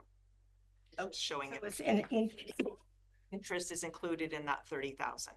okay, Interest earnings. that's off, okay. Or not comes off, it's added onto it. Oh, it's not coming off of it, so it comes in as revenue in the it's in as revenue, and then we transfer that to the reserve, and then it's just showing it split out in the bottom. Okay. Okay, I'll leave it at that. Thank you. Okay, thank you. So Director Lennox, and then I'll add myself to the list and anyone else who hasn't spoken in the first round before we go to second Sure. round. Go ahead, Just a Director couple Lennox. Thanks. A couple of quick questions.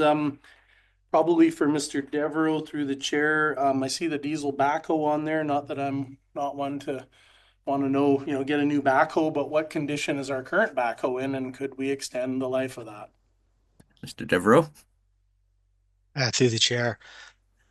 No, the cost of repairs are considerable. We've actually delayed the scheduled replacement of that backhoe was 2 years ago. If you email it to her, so she can. Need to mute some folks here, so there we go.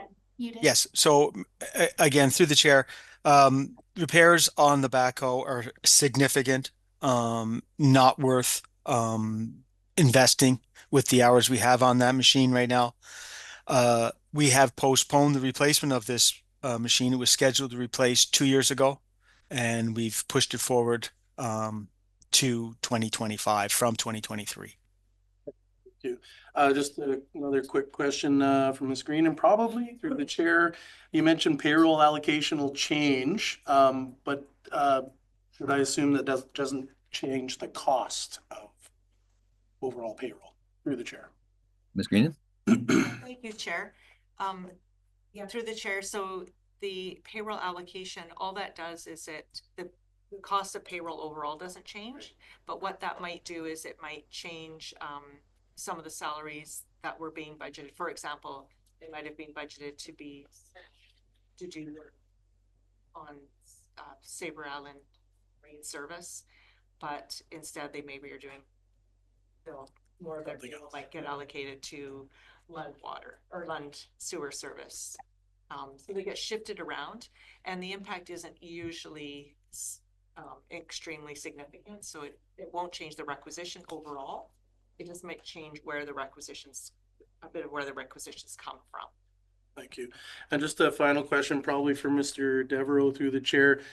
I noticed on our budgets that SCBA is a continual line item for our fire departments, and it's a piece of personal protective equipment. So it seems a little odd to me that we keep tacking it with capital, and we have to.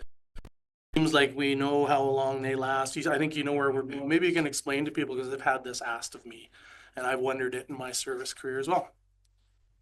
Is that for Mr. Devereaux, or I think for Mr. Toms? Yes, I think so. Okay, Mr. Toms. Yeah, if I could, Chair, that's a good question, but really simply, it's coming back. I appreciate that the SCBA is not maybe large like a truck, but in dollar value, it does trip up into that capital item amount, especially when we're purchasing a bulk of it. So it really just reflects the dollar value, and not necessarily if you're thinking in scale or size. Just maybe quick follow-up on that same question. Do we coordinate our SCBA purchases throughout our services, because we all have the same needs? I think you know what I'm getting at is the time out. Is there any leveraging of that power going on? I hope. Mr. Tom? Yeah, through the chair, that's a great question. That's something that we've been seeking to improve on regularly, getting our departments all toward similar or identical as they time out. We've definitely made improvements. We're not 100% there yet, but that's a consistent. And then, yeah, when there is a little bit of life left in anything, that for one reason is ending in one service, that's the first thing we do is look around at other services if there's a way to repurpose or extend the life of it. So that's a consistent thread here. I think there's still efficiencies to be made though. Thank you. Thanks, Chair. Okay, thank you. So I'm next up on the list here, and I just have two questions. And the first one is probably for our corporate officer, I expect, and that's the in the on page 9, there's the line item for a human resources consultant that Ms. Greenan mentioned, so $185,000. And maybe I'm forgetting, but I can't remember that we discussed that. So maybe if there is there a maybe an overview of what that is meant for, an explanation of what we can expect that would roll out like. Corporate officer. That's the question is what, you know, there's 185,000 budgeted for a human resources consultant. So Consultants, depending on consultants. so we've had a lot of human resource needs over the last year and a half. Have taken up a lot of time. So that would be to try to get contract support to help us with some of those areas where we're experiencing more need. And that's, you know, that could be through recruitment. Recruitment has been a very time consuming part, but there's other portions of our human resource needs that need contract support. So that might not go to just one. Like that is Okay. So it's to help stabilize and recruitment and retention in general throughout. That's understood. I just wasn't, I didn't know if it was one big thing or several small. That clarifies it for me. And the other question, just so he doesn't get left out, I have a question for Mr. Cohenhoven, because usually we ask lots of questions to waste management, and this year not. But I guess on page 9 also there's a 34,000 for a waste management communications consultant, and I can understand the need for that, but maybe the question's just for a bit of an explanation of what we can expect that consultant would do and what it would look like they'd be producing. Thank you through the chair. So this comes up as just a bit of a shift in where the dollars sit in our accounts. We previously worked with Let's Talk Trash, and they did a lot of this consulting for us. So that would have fallen under a contractor expense or a public education expense. So this is actually a reduced communication consultant amount because a lot of this is being done by QRD staff now. It just that expense is now sitting in a new account. So typically what we're doing here is getting a little bit of expertise if there's a larger provincial or federal program, or going to graphic design, or some expertise on how to word different communications. So similar to what was said previously, it's not necessarily one consultant. This is just for the whole program where we need an expert. Okay, that's great. Thank you very much. That's all I have. So are there the two directors who haven't spoken, do you have any questions before I open it up for round 2? So seeing none, round 2, and then hopefully we'll get to a motion. Director Gisborne. Thank you. As I mentioned in my previous comments, I would actually move that the $80,000 allocation on Area B be removed from electoral area administration draft 2. Okay, is there a seconder for that? Director Lennox. Okay, is there a discussion? Director Gisborne. I'll be brief. The reason is that if we leave that in there, I think it's going to cause a great deal of confusion and concern, and it's inconsistent with the legislation. We are still waiting to hear from our staff as to where those costs will kind of fall into which silo. But I think it's fairly clear that it doesn't actually fit solely on Area B's shoulders, because that is not what I have heard from any of the provincial staff, or even from the letter from the minister, which all board members have. And I think that when the board does make a decision on how we do our service reviews, I think we can have a better estimate for which service and which increase those will fall into. But whatever increases there are, they will fall under social planning, sub-regional recreation, and MVFE. They will not fall under electoral area administration. So I think that the motion just kind of makes it clear, to kind of relieve any confusion. And that's kind of the intent of the motion. And I think when we get the next draft, we'll know better for the next step based on the information we'll get from our staff. Okay, thank you. Is there any Director McCormick? Thank you, Chair. It's my understanding, if I may ask Ms. Greenan, that you said that this was a placeholder for this draft of the financial plan, and in the next draft, that see that cost allocated out to the various services. Did I understand you correctly? Ms. Greenan? Thank you, Chair, through the chair. Well, we're researching how that should be allocated. So we don't know, I wouldn't say specifically that that's how we will allocate it. We just need to look at the proper way to do it. So we will have it figured out and allocated to the right place in the next draft. In the next draft. So it will be reallocated in the next draft anyway. Yes. So there's no need for this motion since it's going to happen in any case. Correct. Thank you. Director Gisborne? I just figured then there's no harm in passing the motion. But the reason why I think it's important is because the figures that we get for electoral area B, when this $80,000 is allocated in such a way, makes area B's, tax estimates to be way out of whack. And I think it's going to cause a great deal of concern. And I think it'll be easy to just pass the motion, have that knocked off, and then when we get the final draft, it'll be fairly clear to everyone. But as it currently stands, I couldn't support accepting a draft that has something that is inconsistent with everything I've been informed by the province. Corporate Officer and then Director Elliott. Corporate Officer. Thank you. Sorry, I'm just trying to understand, are we trying to amend this draft? So is the intention of the motion for staff to go back and amend this draft and republish the agenda? Sure. Is that the goal? Yeah, because I don't think draft 2 kind of fits. Or to remove it for the next. Is it also because alternatively it could be just to ensure it's not in the next draft? I don't think it should even be in this document. So I think that the motion should pass. It should be removed from this draft. And when we get to our next draft, I believe it also won't be there. Just think I need to hear the motion again. That the $80,000 allocation on area B be removed from electoral area administration draft 2. That clear, Corporate Officer? What the motion I is? would raise a point of order. Okay, what's your point of order? My point of order is that the motion is irrelevant because staff have already advised us that that is going to happen. We don't need a motion when it's already going to happen. So I don't believe it's relevant.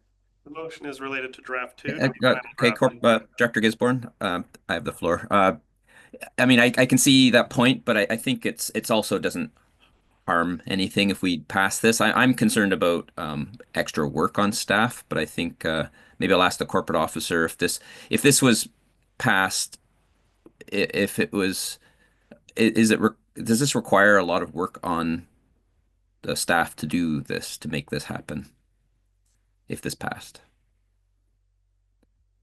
Well, yeah, yes, thank you through the chair. It would require a significant amount of work. Okay. That we had a plan for. Right, because it's on top of what we already have costs that are unnecessary. Director Elliott?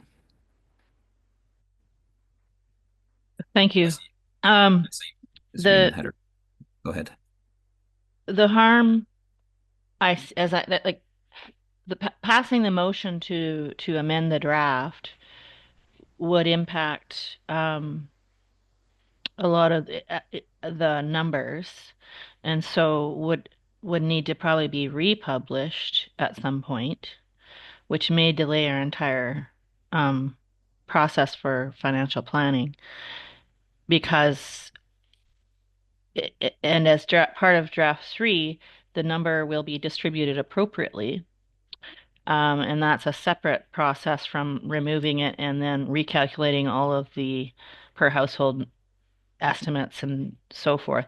I can see Director Gisborne's point that those recalculations and having more accurate numbers for folks in his area to contemplate as part of the, the public input for finances is probably better.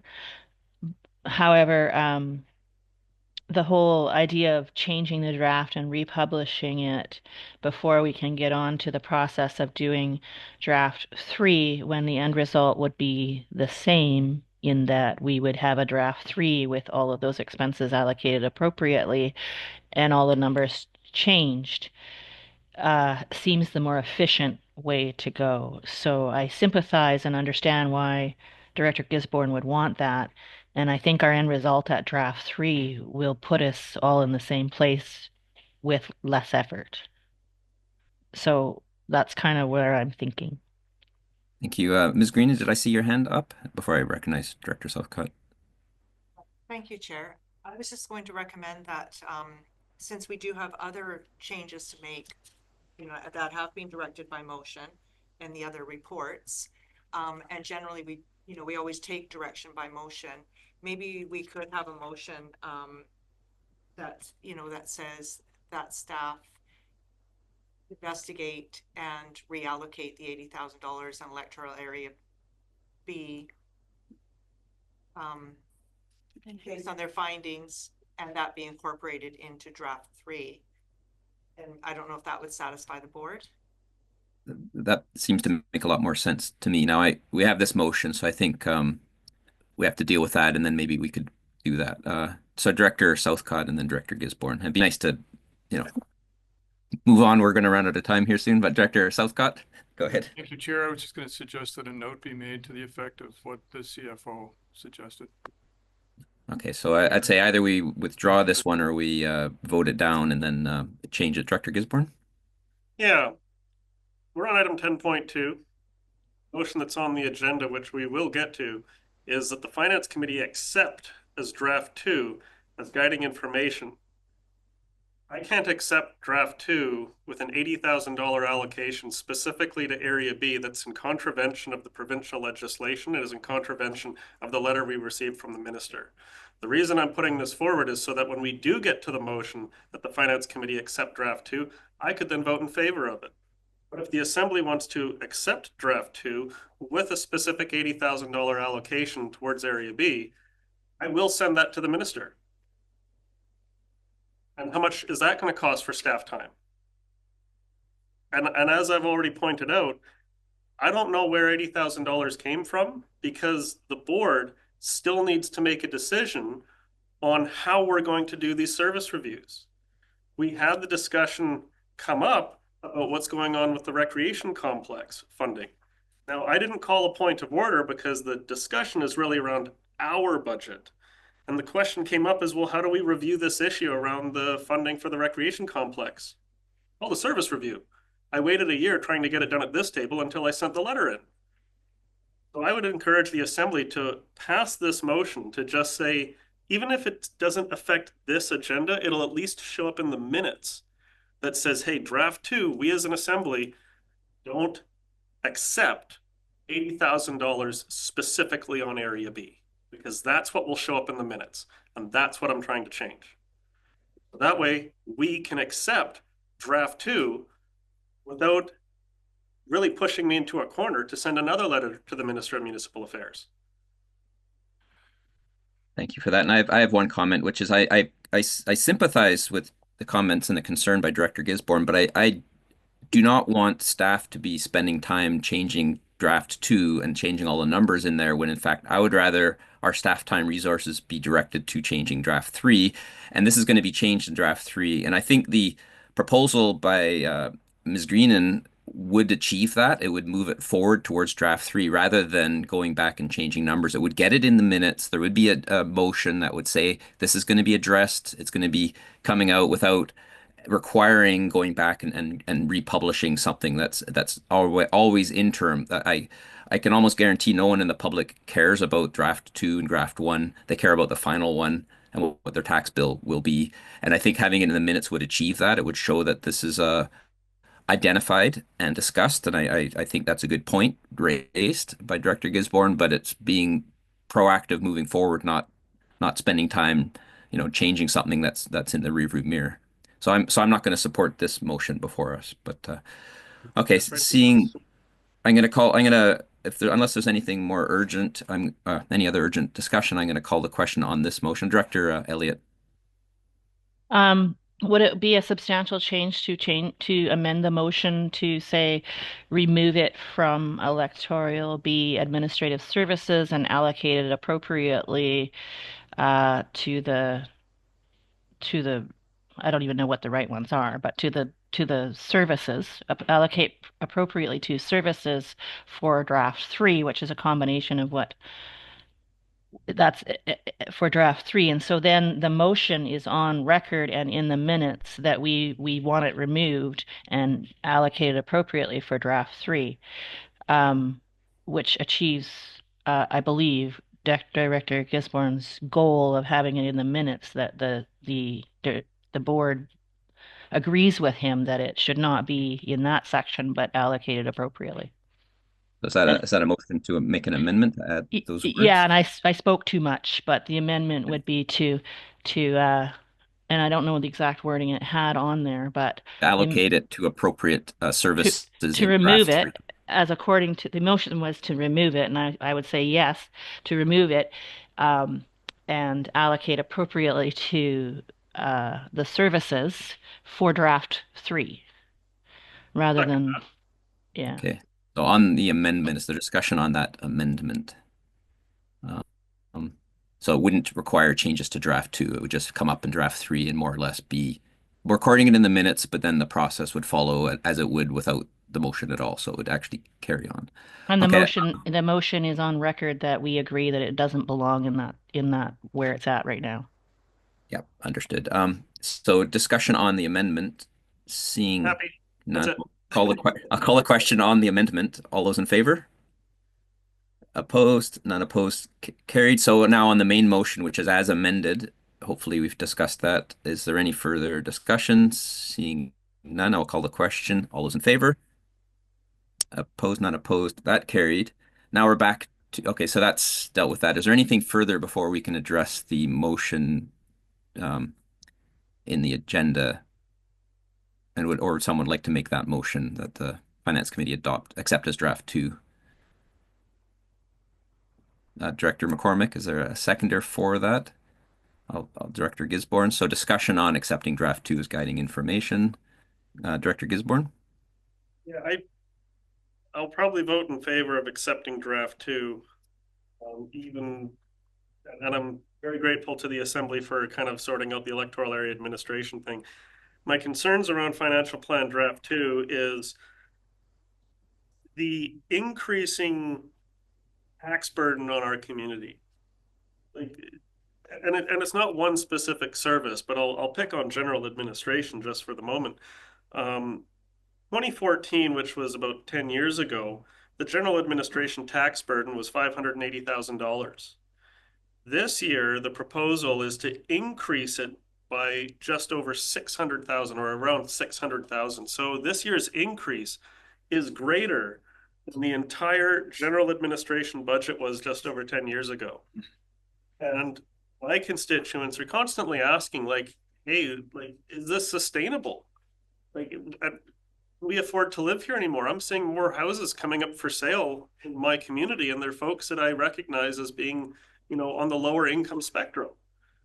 And I'm just wondering around the table, like, what can we do to, try and get this under control? And I know a service review costs money, but like part of that is to go like, hey, how do we get this like under the microscope?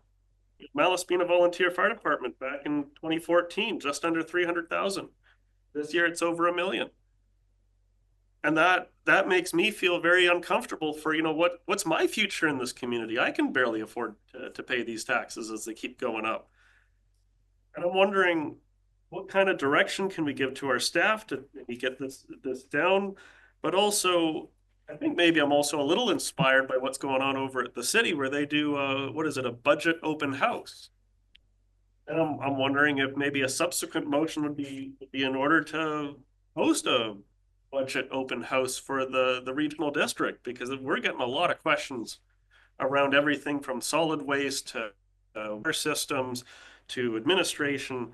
And I'm just wondering if after we accept this, I'm wondering if maybe a subsequent motion to hold a regional district open house, because I'm getting tempted to call a town hall for Area B, but I don't want to put words in the staff's mouth when it comes to, where all these tax increases are coming.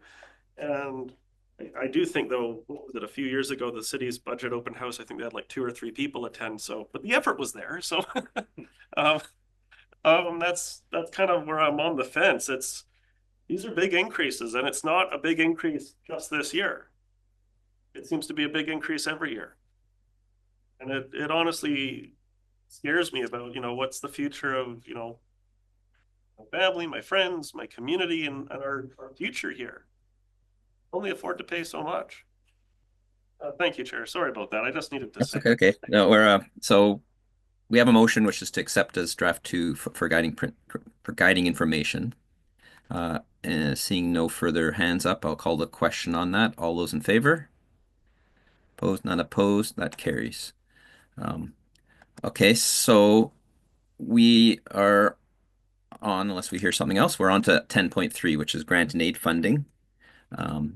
What's the will of the Assembly?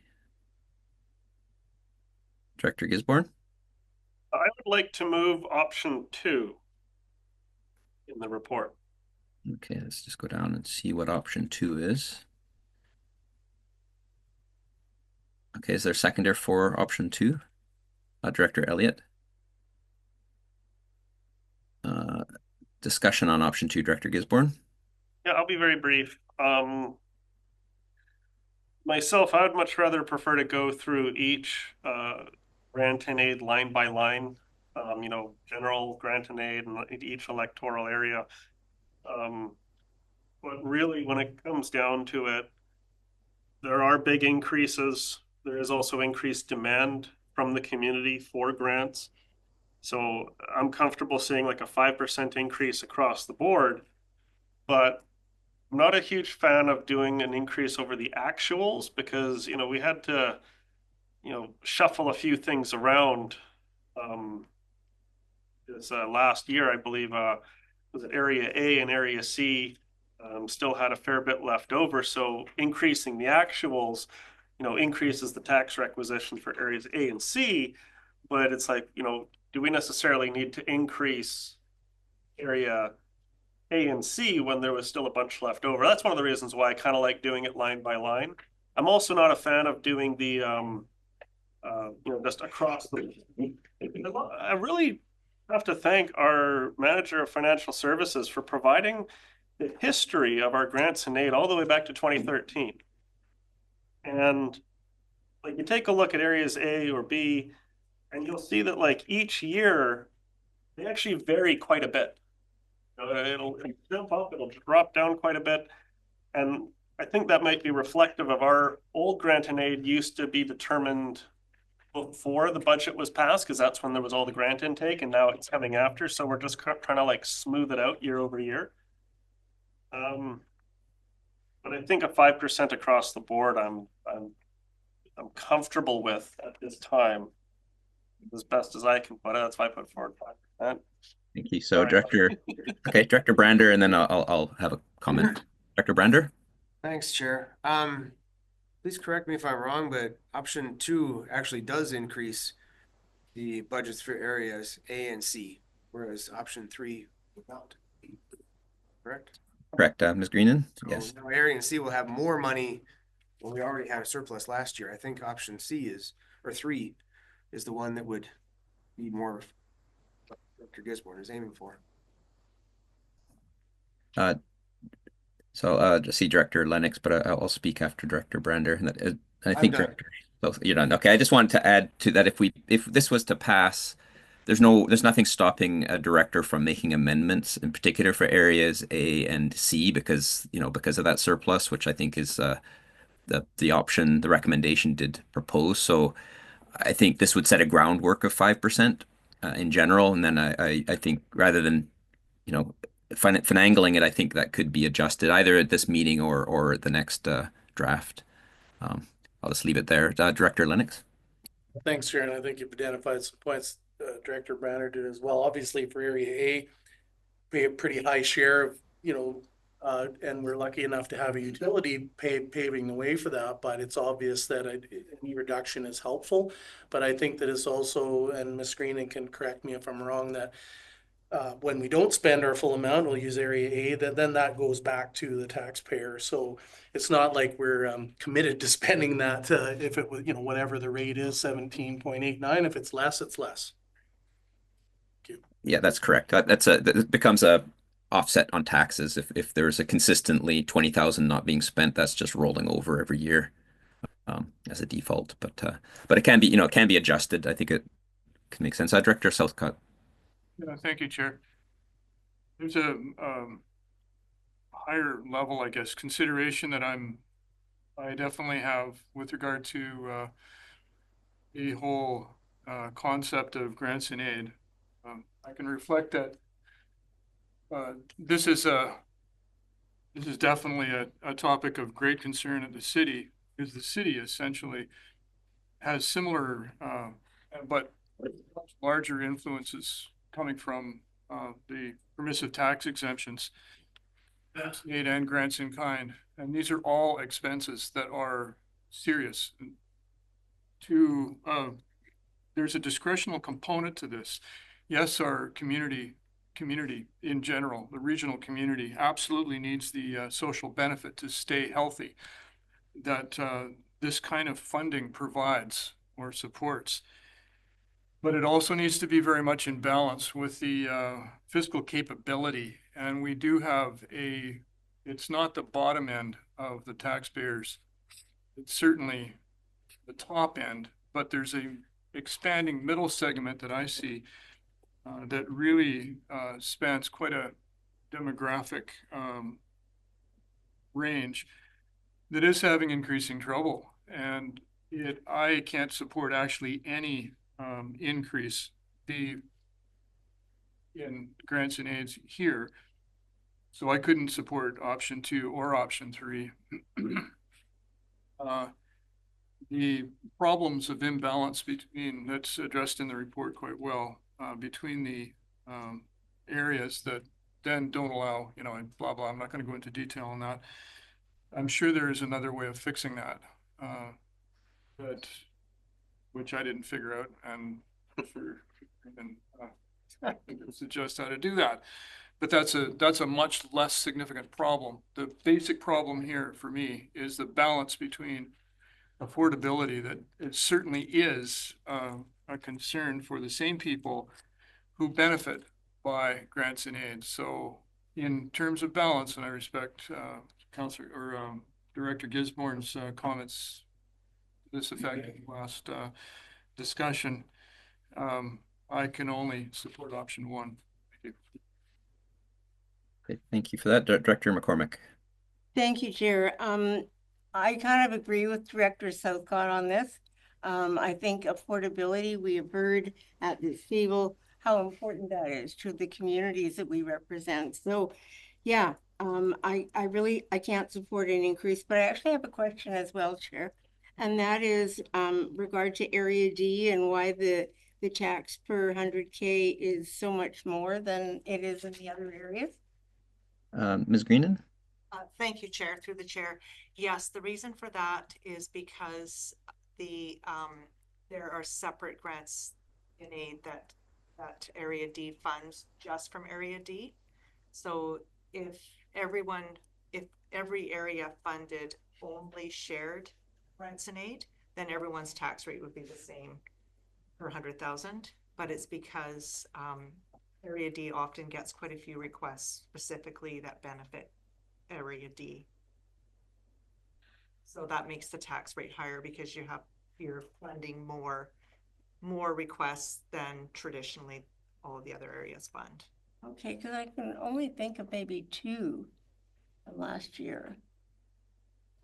Sandcastle, which I think went into the general grant and aid because it's a regional event. So I'm not sure, but in any Ms. case. Green? Oh. Thank you, Chair. I do actually have the list here.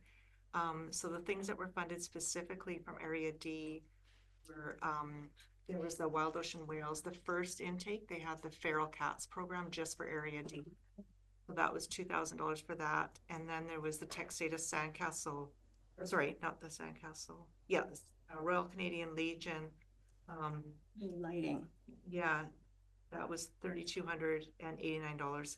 And then there was also the Texada Island Nonprofit Seniors Housing Society. That was another $4,100. And then the Texada Health Services Society, they were requesting funding For the cancer program. That's right. Yeah. So there was quite a number specifically in 2024, which might not be recurring in 2025. Okay, so that results in higher tax. I'm still not getting why it results in a higher tax rate. It's because those specific requests comes only from Area D. Right. Whereas, like for example, in Area B and C, there were no requests that were just funded from Area B and C. That's why their tax rates are the same, because all of their requests were shared. Okay. That's how it gets skewed. Okay, it still doesn't make sense to me, but I'll let it go. Thank you. Okay, so I noticed that we're at 4 o'clock. So and we have a motion on the table. So either if there's more discussion needed, we could adjourn until after the board meeting. If there is no further discussion, we could put the motion to a vote and then either adjourn or adjourn until after the board meeting. So if there is anyone have further discussion, Director Brander? I'll just be quick. I know I commented earlier, but as far as the vote goes, I would be voting against this one or voting against option 3. Option 1 is the only one that I'm okay with at this point because I don't see the need to increase the budget. Okay. Okay, so seeing no further discussion on this, maybe I'll call the motion. I had my hand up for quite you had some your hand. time. Okay. Oh, sorry. And You slid off my screen. Okay, I'm sorry. I My was apologies, trying, Director Elliott. I was trying to say that it looks like there is more to say, and we also had another item tabled till after this item, and so it may be that we have to just table the whole meeting until after. Yeah, I think that's what we should do. So why don't we adjourn this until after the board meeting, and hopefully we can wrap it up in a few minutes after the board meeting. Move adjournment until after the regional board meeting. That's a seconder for that. Okay, Director Lennox, a discussion, seeing none, all those in favor? Not opposed. Okay, we'll adjourn and we will carry on in a moment. By a rate, yeah. Our corporate officer. Start the regional board meeting at 4:10. Recording stopped. We're going to start at 4.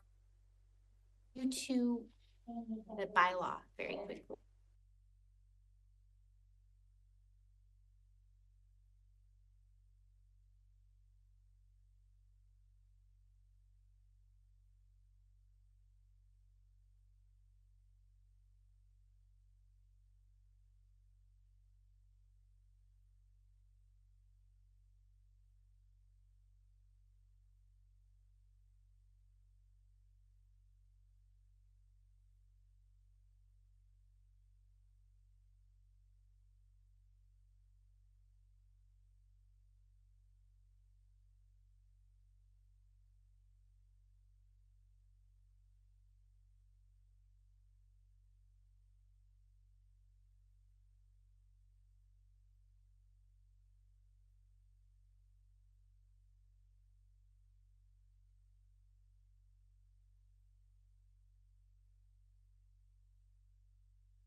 Three, which is the levels of grant and aid funding. We have on the table an open motion, which is option 2, which is to increase the grant and aid funding by 5% from last year's budget.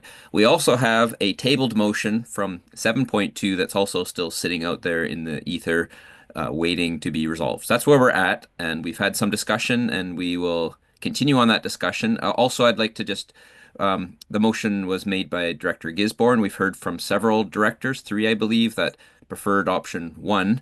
And so I think that's where we're at right now. And I believe Director Elliott might have been next on the list, and I see Director Gisborne. So that's our current status. So go ahead, Director Elliott. Thank you so much. So I was in favor of option 2, actually. I think when we're looking at the question of affordability, there are 2 ways to look at that. There is the idea that supporting nonprofits in our community that are stepping up to help make life affordable and livable in our community can use some support from us, and we get much leverage from the grants that we do in our community in helping out and benefiting the economy. Whereas if we increase money to direct services where we're 100% responsible for the costs of those, and we don't have the assistance of nonprofits and other folks helping us just with those services, that is a more unsustainable way to support our community. So my thinking is when we're under stress, investing in our nonprofits gets us better leverage and further than increasing our own services, or may help us in keeping our own costs down. So I was in favor of an increase to grants and aid, and I liked option 2 because it limited the increase to 5% rather than 10. And I understand 10% over actuals is a little bit different for each of the areas, but I might be okay with 5% over actuals as well, but that wasn't one of the options. Thanks. Thank you. Director Gisborne. Thank you, Chair. Love the discussion that's gone around the table. I actually would like option 1. I thought folks would be in favor of option 3, so I thought maybe option 5 would kind of get me a little bit towards, a no increase. And I guess my first question, though, is for the corporate officer. If we wanted to do option 1, could you put forward an amendment to change option 2 to option 1, or do we need to vote this down and then move the other one separately? Corporate officer, I believe it has to, I mean, I don't know. It seems like a substantial change, but I'll let the corporate officer answer. It's a different. It's not the intent. Yes, it's not the intent of the original motion, so I would suggest withdrawing or voting it down. Okay, well, I've heard I just heard Director Elliott being in favor of option 5 rather than option 1, so I don't think we would get unanimous to, option 2. I was in favor of the motion on the table. Yeah, I was even getting ready to put forward some amendments to, okay, it's a 5% increase, but no change to Area A and no change to Area C, because as has been pointed out, we didn't even utilize the allocated funds for those areas. But if the Assembly is more interested in option 1, I'd be in favor of voting against this motion and going the other route. Okay, so we still have option 2 on the table. Is there any further discussion on option 2 on the motion on the table? Seeing none, then I will call the question. All those in favor? I'm in favor as well. All those opposed? 5 opposed. That fails. I won't list everyone. Everyone except for Director Elliott and Director Fall. Director Lennox. Thanks, Chair. Make a motion for option 1. Second. Okay, option 1 seconded. So okay, we have option 1 on the table, which is carry on with what we did last year. Is there any discussion on that? We've talked a lot about this. I don't see any hands up, so I will call the question on option 1. All those in favor? Opposed? And the 1 opposed, Director Elliott, and carried. Okay, so that's the grant and aid. Now, okay, so we have our tabled item 7.2, and a corporate officer. Was that your hand? Thank you, Chair. So this one, I understand that you just adopted option 1, which sets the budget for grant and aid. So this motion may be out of order now. Yeah, I think now it's You've decided to set the budget at option 1. right. So we just voted to set the budget at 96,000, so it's kind of out of order. Now, if any director wanted to change anything, it could be done as a separate motion, or it could be a next. We still have draft 3, so there will be, another opportunity to raise any change we would like. So if we're okay, are we okay to carry on? Seeing, okay, no complaints. That brings us to new business, no new business. We're at question period. Is Mr. Galinsky still with us after all this roller coaster? He is after all this roller coaster. Thank you, Chair. I appreciate the opportunity. I don't have any questions to pose at this time. Thanks. Okay, thank you. And there's no in-camera session. We are adjourned. That's Sandy. Thank you, Chair. Recording stopped. 45 minutes.